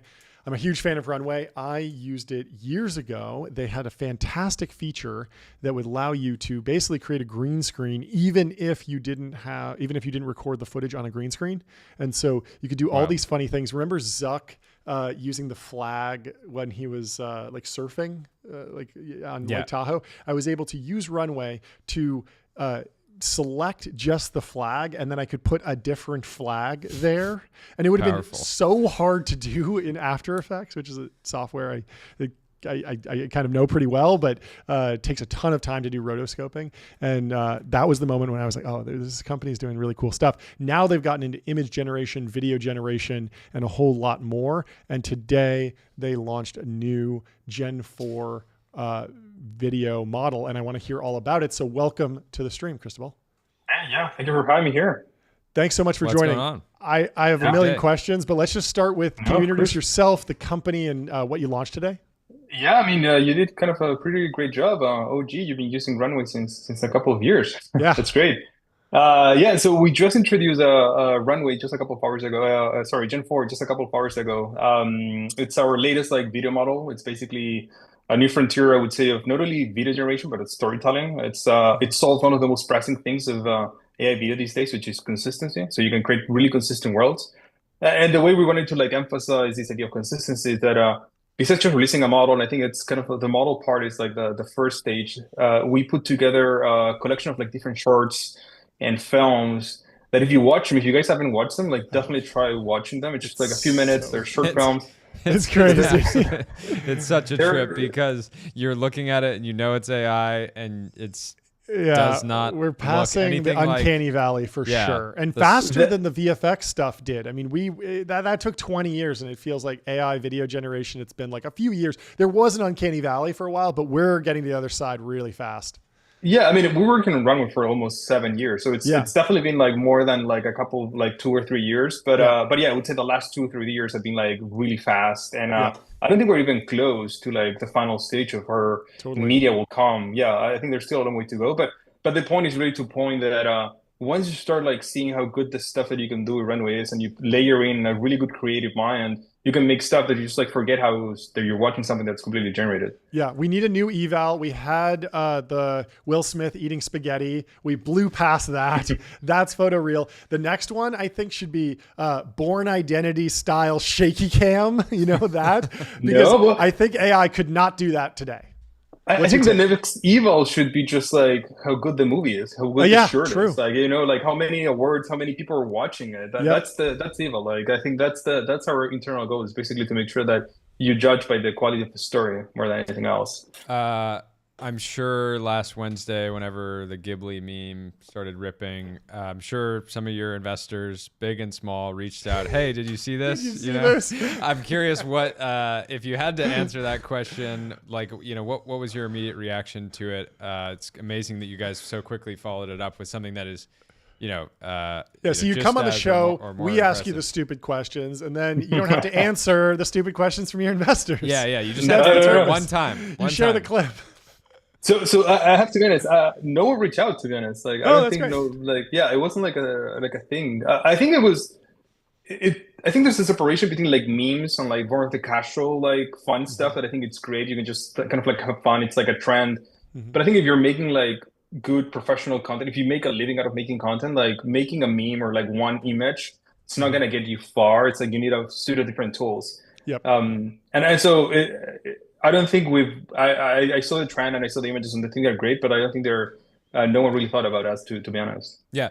The thing that I think was what part of what made that so viral is that it didn't require sophisticated prompt engineering. Right. You image one line Studio Ghibli. You could misspell. I actually have a text replacement on my iPhone, a shortcut now. I just upload a photo SGS, and it automatically expands to Studio Ghibli style, and then it just does it. Yeah, so more importantly, as it comes to using Runway and video, how important do you think prompt engineering is in the context of Runway long term? I'm assuming it's just not going to be a thing. You just sort of describe exactly what you're kind of feeling off the cuff, and it just creates something beautiful. Yeah, exactly. No, so prompting is a way of like sampling something out of the model, like basically getting what you need. But there's many other ways of getting what you need with much more control, because language doesn't really like have all the nuances of like describing a composition or the style, the mood, or the feel of something. So the idea, for example, with Gen 4 is that I don't know if you saw like the demo, but you can combine images of real things. You can take a photo of something you've actually like have. You can take a color grade and a kind of like a moody scene, and you can take a location. And there's no prompting. You just like put them in and like create like the composition that you like, and you can get a much more like a specific detail thing rather than just like trying to use the words correctly to like get to where you need to go. And so it really depends on like what you need. But I think prompting is overrated. Like just language as a unique interface will not get you too far, because like storytelling and films, particularly in video, is just so hard to just describe with words, you know? Yeah. How many years away do you think we are from being able to one shot a movie that could, win an award-winning movie, right? It feels like so many movies in Hollywood are sort of derivative, hero's journey. It's set of sort of characters, but it's somewhat predictable. You could imagine that, like, from a storytelling standpoint, a lot of models could already deliver something that's like pretty good from a story standpoint. And so to catch up, you need the from visuals. What we're hearing, like the GPU cost alone, it would be like hundreds of thousands of dollars right now. But but if you're a movie theater today, I mean, we're here in LA. We've been actually touring studio spaces, and almost every single studio space is completely empty because like it's just too expensive to film in LA. So I I can see a world in the future where a big studio is just like does these expensive, sort of prompts that then they get something no, totally. and maybe they remix it or whatever. But I'm curious what your take is. Yeah, I mean, if you look at the Lonely Little Flame, the short I was just mentioning before, that's production value before Gen 4. We're talking about hundreds of thousands of dollars. That's a very expensive thing to make. It took us like 2 to 3 days to make like the first rough sketch of that, and then like another few days to just like get the final comp. So you can, and by a version of one, the whole thing was done by one person. Wow. And so I think you are there. You can technically just take that same process, and it's something we're doing already, and do it like for longer future films. It's more of like, you're gonna sustain the attention of your viewer, not by how fancy or how expensive the thing is, like, but just how good the story is. And just iterating on the shots takes you a lot of time. And so I think the issue with the way we've been traditionally making like very high-end production things is that the budgets have like skyrocketed to the point it's unsustainable. Like, I mean, to your point, like you're spending hundreds of millions of dollars trying to make something, and then if you need to make something, you're gonna bet for the thing that the safest, which is like superheroes and franchises that will return. Which I think from like filmmaking perspective has kind of like prevented like new independent stories from actually like being made, because it's much more risky actually. And I think part of this new wave of models is that it will kind of like flip that a little bit and allow this like independent set of people actually don't use those studios, just like use Runway and like make the films yourself. There's no excuses. Like you can just do it yourself, Yeah. Do you think the big Hollywood studios are reacting quickly enough to the advancements of Runway and other, do you feel like they're sort of properly planning around this sort of the biggest change to filmmaking in our lifetimes? Yeah, I mean, I think so. Many are. I mean, Bob Iger said it was the most important technology of their company just a couple of days ago. I think many more that we work with are pretty much on that same vein. I think some are more advanced than others. I think for a long time, it wasn't clear to many what this meant. And to be clear, I think that's fair, because if you look at like video generation 4 years ago, no one took it seriously. Like no one cared. It was so, I mean, maybe you were like using Runway for like rotoscoping and green screen, but like that was a small amount of people, right? And I think now I can show you a film that makes you feel something. Yeah. And it was done like in 2 to 3 days, all generated. And that's when you wake up. And I think some have woken up before, but some are still like dormant. But I think, everyone's really paying attention, to be honest. Can you talk a little bit about just like style transfer, animatics, and the importance of like generating the first image in something like images in ChatGPT? I could imagine a world where it's a lot easier and maybe even more efficient to block out a story in Minecraft or in Roblox and really direct it and be very, very solid on, I kind of program the camera move. I know the shots, I know the layout, but then I just want to take it to photoreal, and that style transfer is what you guys are great at, versus I'm going to be purely prompting and really hands off. How do these things evolve? What's most important? Is there an important like step function where we work through one to get to the next? No, I think you're right. There's many people who've been using Runway to do exactly what you're saying. You block the scenes by using either like 3D software or just like props. We have a way of rendering content using existing video. So I don't know if you guys have seen it, but you use our performance of yourself. It's like advanced motion tracking. And then that drives the performance of the generation that you're creating. And that's great because it allows you basically to like, you become your storyboard. You are defining the shots in the way you want it. And I think the essence also is that once you create like a mood, there's a few, for example, there's another short film that we released called The Herd. It's like the story of like two guys like hiding from each other in like this dark, moody scene. We start with one image, and then you can use Gen 4 to kind of position the camera in different parts of the scene. And you kind of like, it's interesting because the model becomes like a cinematographer. It's kind of helping you understand or provoking you with ideas of how you want to do it, which is different from how you do filmmaking traditionally, because you can't afford to do that in traditional filmmaking. You have a kind of like a set list of shots that you need to make, and it's very expensive to like not do those. Here, you can just like wander around and kind of like find your angle. And I think that's also interesting because it changes the nature of how you make things in the first place. It's a much more experimental, like you're kind of finding ways and you're getting to stories that you never thought you could.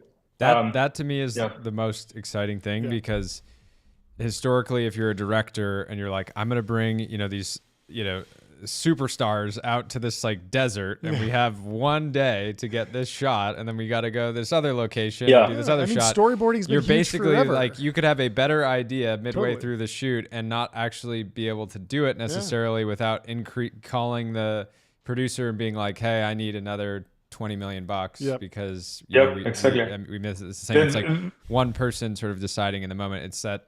And if you think about how different startups have been historically, where startups are this sort of like daily iteration, and you can adapt the strategy and you can adapt the product, versus filmmaking, which is like, well, you write the script and you can change it along the way and you can change it in post, but then every decision is just so much more expensive. Exactly.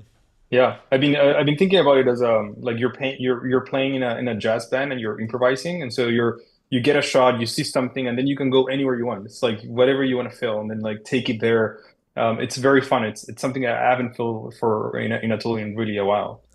How do you think about the kind of shift in, or the ratio or breakdown of creative video content as it relates to fiction versus nonfiction? Like YouTube and the iPhone has exploded the amount of creativity. And we've gotten hours and hours of like nonfiction content, everything from like Mr. Beast videos to video essays, histories, podcasts, all this stuff that's nonfiction. Fiction stuff hasn't really taken off on YouTube in the same way. That's still kind of the domain of Hollywood. Of course, Tangerine won Academy Awards. It was shot on an iPhone. It took a number of years to get there from, the iPhone being introduced, but it did eventually democratize filmmaking to the point where an iPhone filmmaker could win awards. Do you think Runway is more of a benefit to people that want to tell fiction stories, or do you think we'll see kind of the same breakdown where there'll just be a ton of nonfiction content that goes through Runway, and you're seeing like illustrated video essays, or I can just pull up history of, yerba mate, and all of a sudden I just get this beautiful story that's visually intriguing, but it's still nonfiction?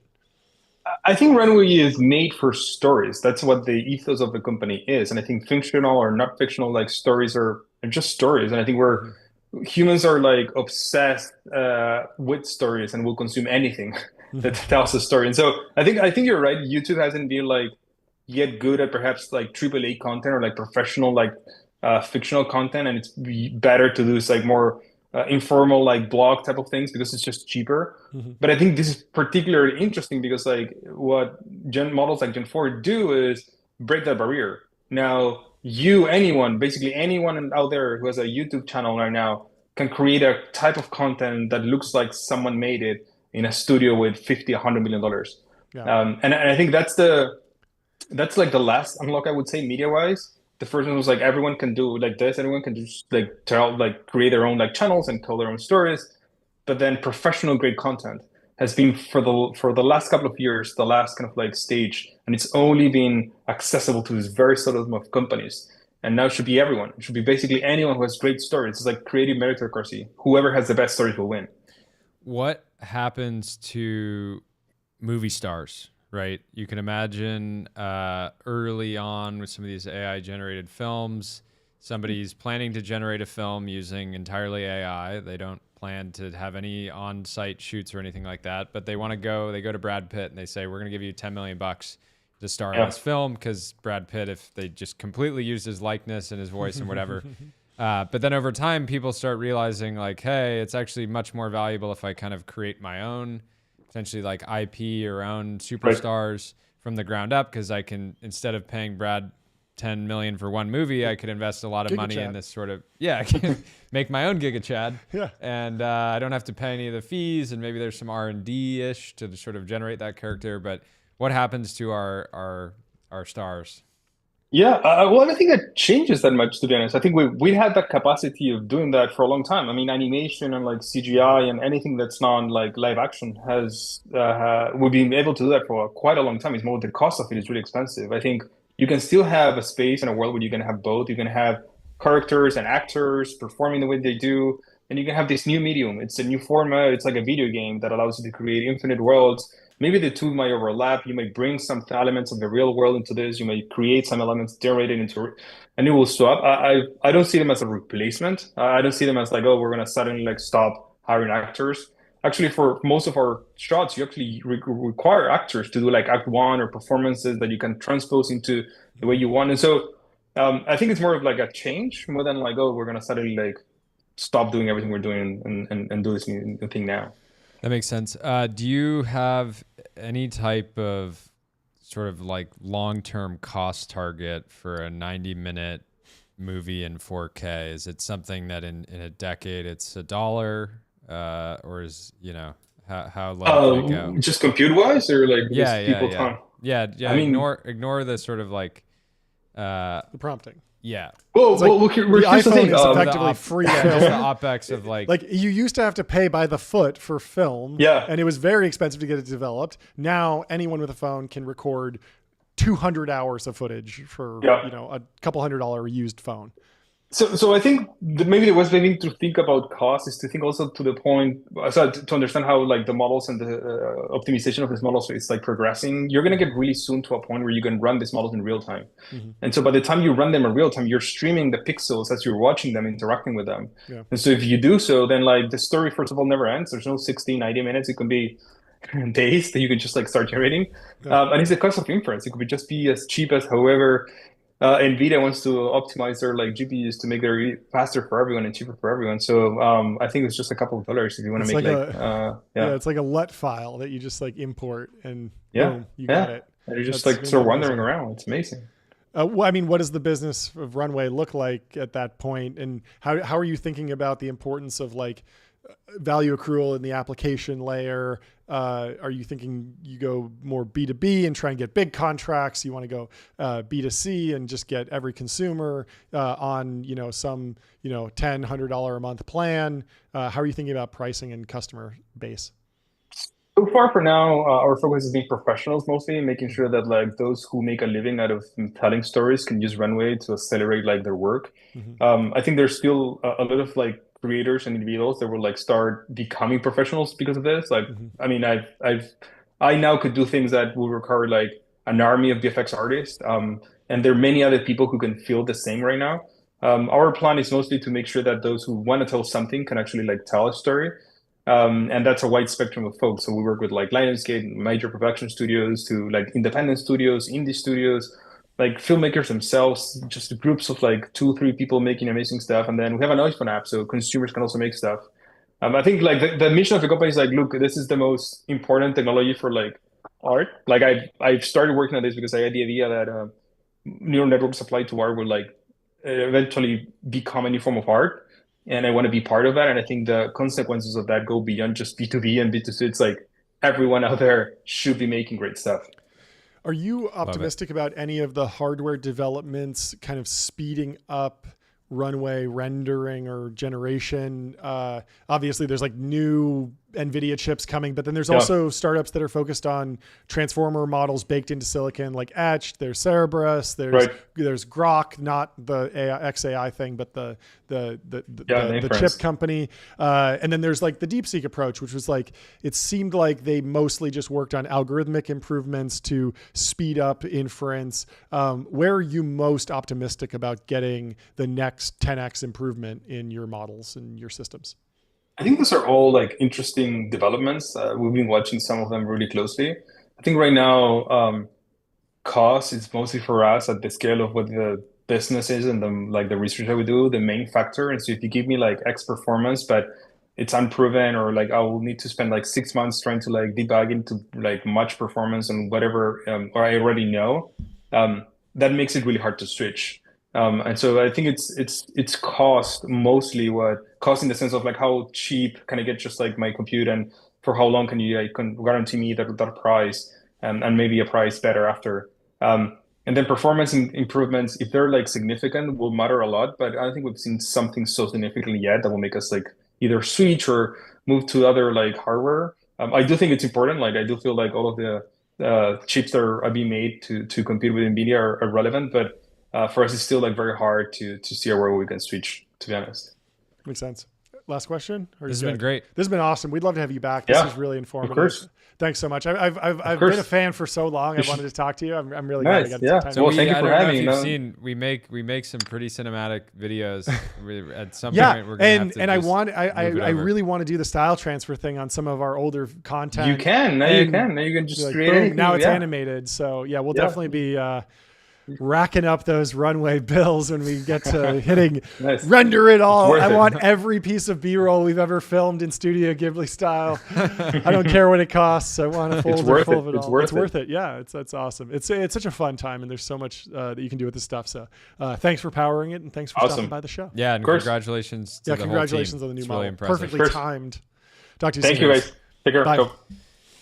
All right, we can do some timeline, Yep. and then OpenAI drops some news Ooh. about a new open weight model with reasoning in the Ooh, coming months. that's fun. And I'm going to use the rest of it. Okay. Well, while Jordy is doing that, I want to take a look at this video from ISAR Aerospace, which is a company I hadn't heard of before, but they had the most cinematic rocket crash I've ever seen from NASAspaceflight.com. Drone and pad footage from ISAR Aerospace Spectrum launch. You can see it avoided the pad when it came down. Andrew McCallum, friend of the show, says, insane footage quality. Sorry about the loss, but serious credit to your media team. Top tier work. I couldn't agree more.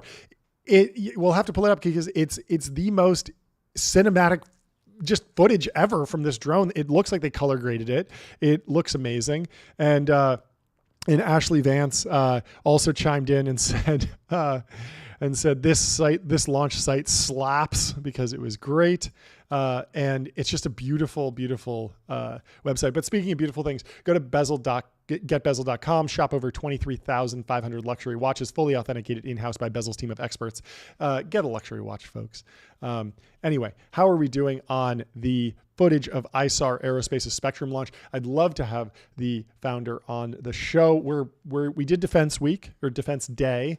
We're thinking about splitting that up because we kind of did manufacturing in there and then also weapons systems. I think we need to break it up further. Do Space Launch Day specifically. Maybe we'll do Space Satellite Day specifically. But There's ISAR gonna be days Aerospace for would be everything. a fantastic company to include in the Space Day if we do it, because I want to talk to these folks and I want to see what cameras are they using to film this stuff, because it looks great. And we have the video here.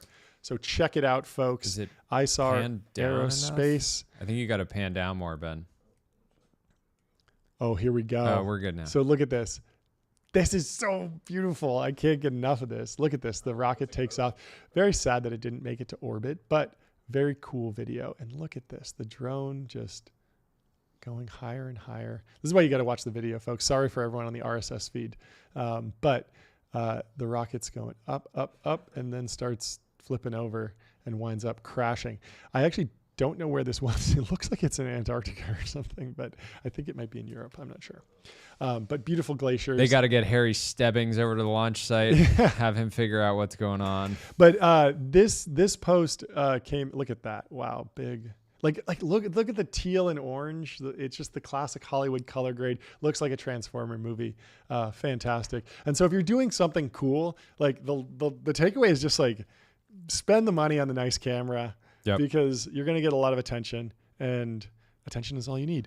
Rad backwards. This one, it was unrelated, but it felt related. He says, caring is cool. You should care a lot and work really hard. That's the coolest stuff ever. And I saw those folks blowing up that rocket, and I was like, you know what? It didn't go Do it well, again. but they Try care. again. They care. And I love that. Try again. And should we go to Gokul Rajaram? He says, AI shrinks the skill premium. A year ago, a portfolio co would ask me every week on tips to hire senior engineers. They found it really hard to attract seasoned builders.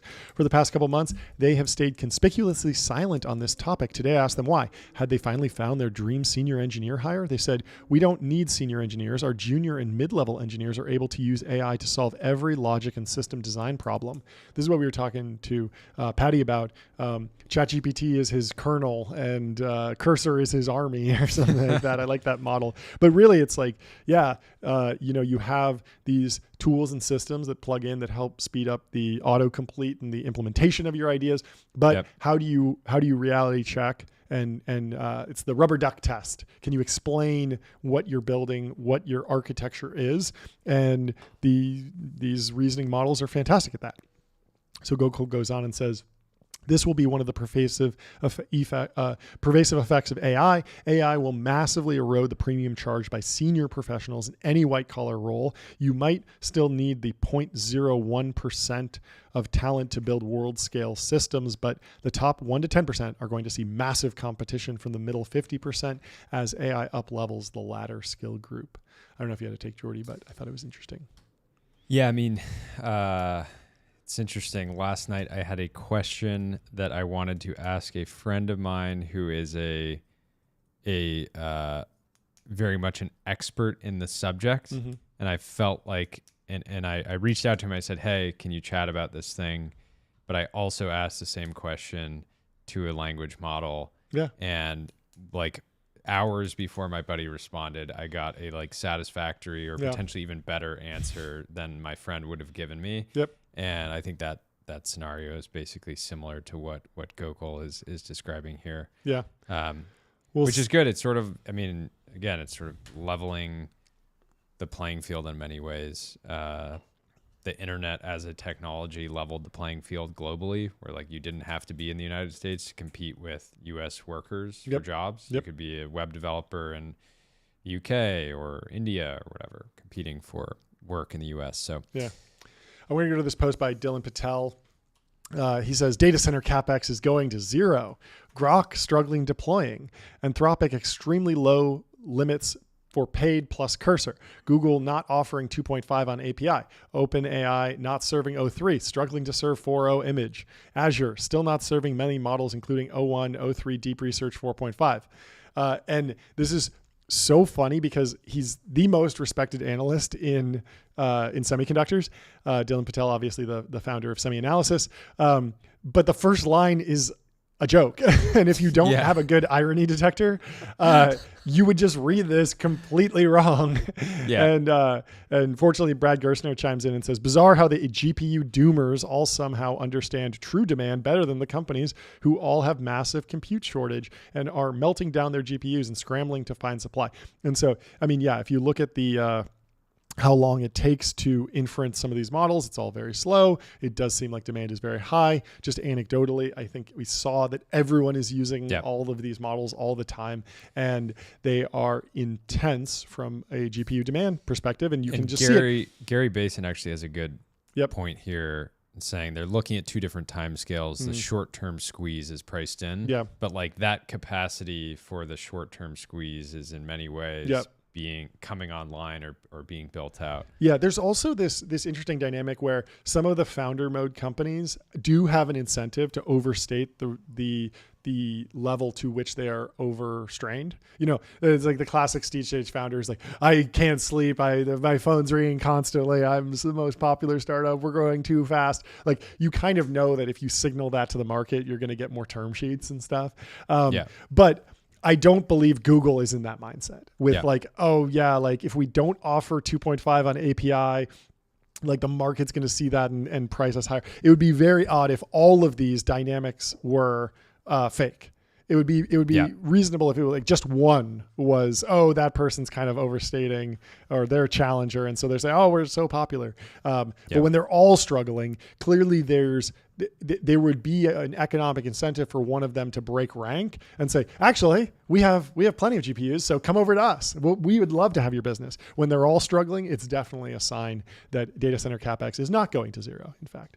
And speaking of 4.0 images in ChatGPT, there was an interesting post by Technium saying 4.0 image generation can do calculations during its image generation somehow. This was community noted because the first LLM prompt, so it's a picture of a calculator, and the prompt is make an image of a calculator app for the calculation 53 times 88. And the result of that calculation is 4,664.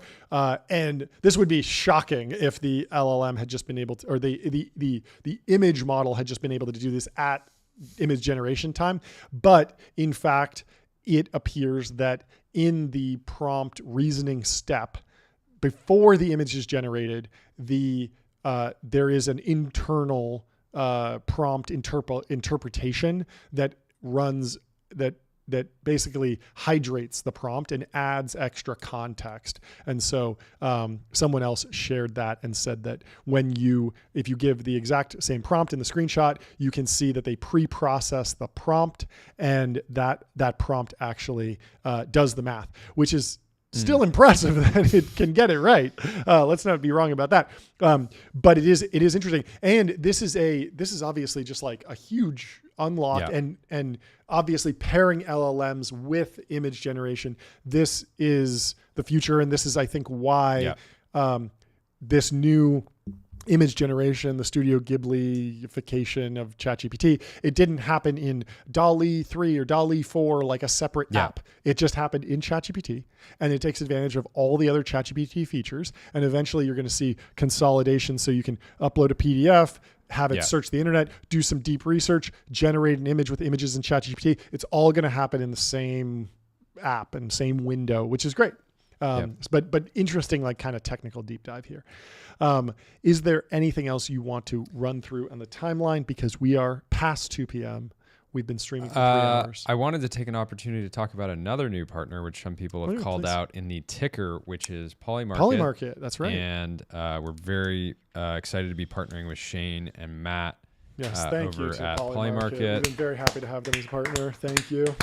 And the reason that we were so excited to partner with them is that the Polymarket platform is news, right? Yes. Like it is a way to understand the world and understand news. And so it's a natural fit to integrate into the ticker. It's like everything that's happening in tech, like here's how to get an understanding of it. We're going to be sort of updating the ticker, making it we're going to be improving it iteratively, basically over the like next few improving weeks. it day by day, like we do. And we're also going to be creating some of our own models. And they already just have markets. One of my favorites that's going right now is AI wins IMO gold medal in 2025 at 61%. That's really high. Which is really high. And what that would mean is that everybody basically gets the average ramp employee or average cognition employee on their team. And so, there's a bunch of other stuff. Some of this stuff feels like, I probably can't say this, so this is not an ad, but it's just commentary. Some of this stuff feels like free money, just because it's like, you look at the probabilities on some of this stuff. But and I think it'll be cool because Polymarket's been known for political prediction markets, but we never talk about politics, and genuinely this is not a political show. And so I'm just excited to build markets around tech predictions. I love, will the next Starship make orbit? How many Starship launches will there be in 2025? Like these are the markets that I've always cared more about, and I'm excited to highlight on this show. And kind of, there are plenty of other shows that are partnered with Polymarket that can highlight the important political markets. I want to drive the tech markets forward for sure. So that's what I'm excited about. Yeah, there's so much other stuff. I mean, which company has the best AI model by end of April? Google is sitting at 51%, which again is not what I think the average person on X would even tell you. Dangerous. It's forbidden knowledge. It's forbidden. It's forbidden knowledge. But look at this. I mean, Sundar Pichai posts 2.5 Pro shipped today to everyone. Find it in the drop down here, gemini.google.com. Still, he puts up 5K likes, 1 million views. Boom. Built different. Built different. He does it. He's so confident. He throws the links. link in there. He's got the hilarious image. I'm growing. Sundar's growing on me, man. I like that he's going direct here. I own links. Yeah, I am the internet. I'll post this, whatever. It's also hilarious that it's in this drop down on a subdomain. Like, you're taking it seriously, Sundar, but like, how seriously are you taking it? Should this just be baked into the Google search box? Right. But hopefully soon. And I'm excited. I mean, it seems like they are hearing the message. We need better productization. Google, legendary team in terms of AI algorithm development. Attention is all you need. That's a Google paper. They created the transformer. Time to capitalize, guys. You got the TPUs. You got the team. You got the distribution. Polymarket has a Polymarket for Google's Wiz acquisition being blocked before July, sitting at a very only 6% chance. But no, and that's an interesting one because normally, when a big acquisition is going on, you can actually determine, you can extract that market Yeah. from the stock price movement. So Yeah. like you can see how Activision is trading and understand, okay, the market expects that Activision will be acquired. This was what happened with the Twitter acquisition. Like it went right to 46 billion or 44 billion or whatever Yeah. Elon was going to pay. And then it would drop by a little bit based on the probability Yeah. that it would not go through. But Wiz is a private company, so you don't have that. You don't have Yeah. that real-time data on how the share price is trading, which Yep. you can use to address whether or not the deal is going to go through. Polymarket comes in there. Very cool. We got it. We're also sitting at a 25% chance that X relaunches Vine before July. Do you think they need to do that? I feel like I they don't have think the need to do video that. feed. They have their Secondary apps are rough. Yeah, You know, they just have- stuff they have it their all in video one feed. app. And they're very good at getting you to open up one video, it auto plays, then it scrolls you to the next one. Pretty soon it's just all slop, but you're watching it anyway. Those unregretted user seconds are dropping to zero. But we'll see. I mean, I'd love a Vine comeback. The Vine team, one of the just legendary crew of entrepreneurs. Yeah, the other thing that we're going to be paying attention to as April starts is just what's happening with TikTok. Mm-hmm. Oh, yeah. Polymarket says today there's a 30% chance that the TikTok acquisition is announced before May. Wow, that's pretty high. Yeah. I mean, it's high, but that's also what everybody's been orienting around this early April sort of deadline to get a deal done. So we'll see. And where would it go? Oracle? Walmart? Ben Thompson says Walmart should buy them. People think there's only a 1% chance that Mr. Beast is the winning bidder. So no faith in the Beast Man. No faith in Jimmy. Oh, well. Well, that's a great show for you guys today, folks. Thanks for watching. Leave us 5 stars. Apple Podcasts, Spotify. Tomorrow. Stay tuned. Repost all of our clips. Like and fave everything. Just do it. Do everything. Thanks a lot. Also, We'll see you tomorrow. last shout out. Yeah. Chris Amadon, we saw you got an 8 sleep. We're competing with you now. Yep. I want to see you put out some good numbers, Chris. Let's see those scores, Chris. Let's see it. That's it. Thank you, folks. Thank you. We will see you tomorrow.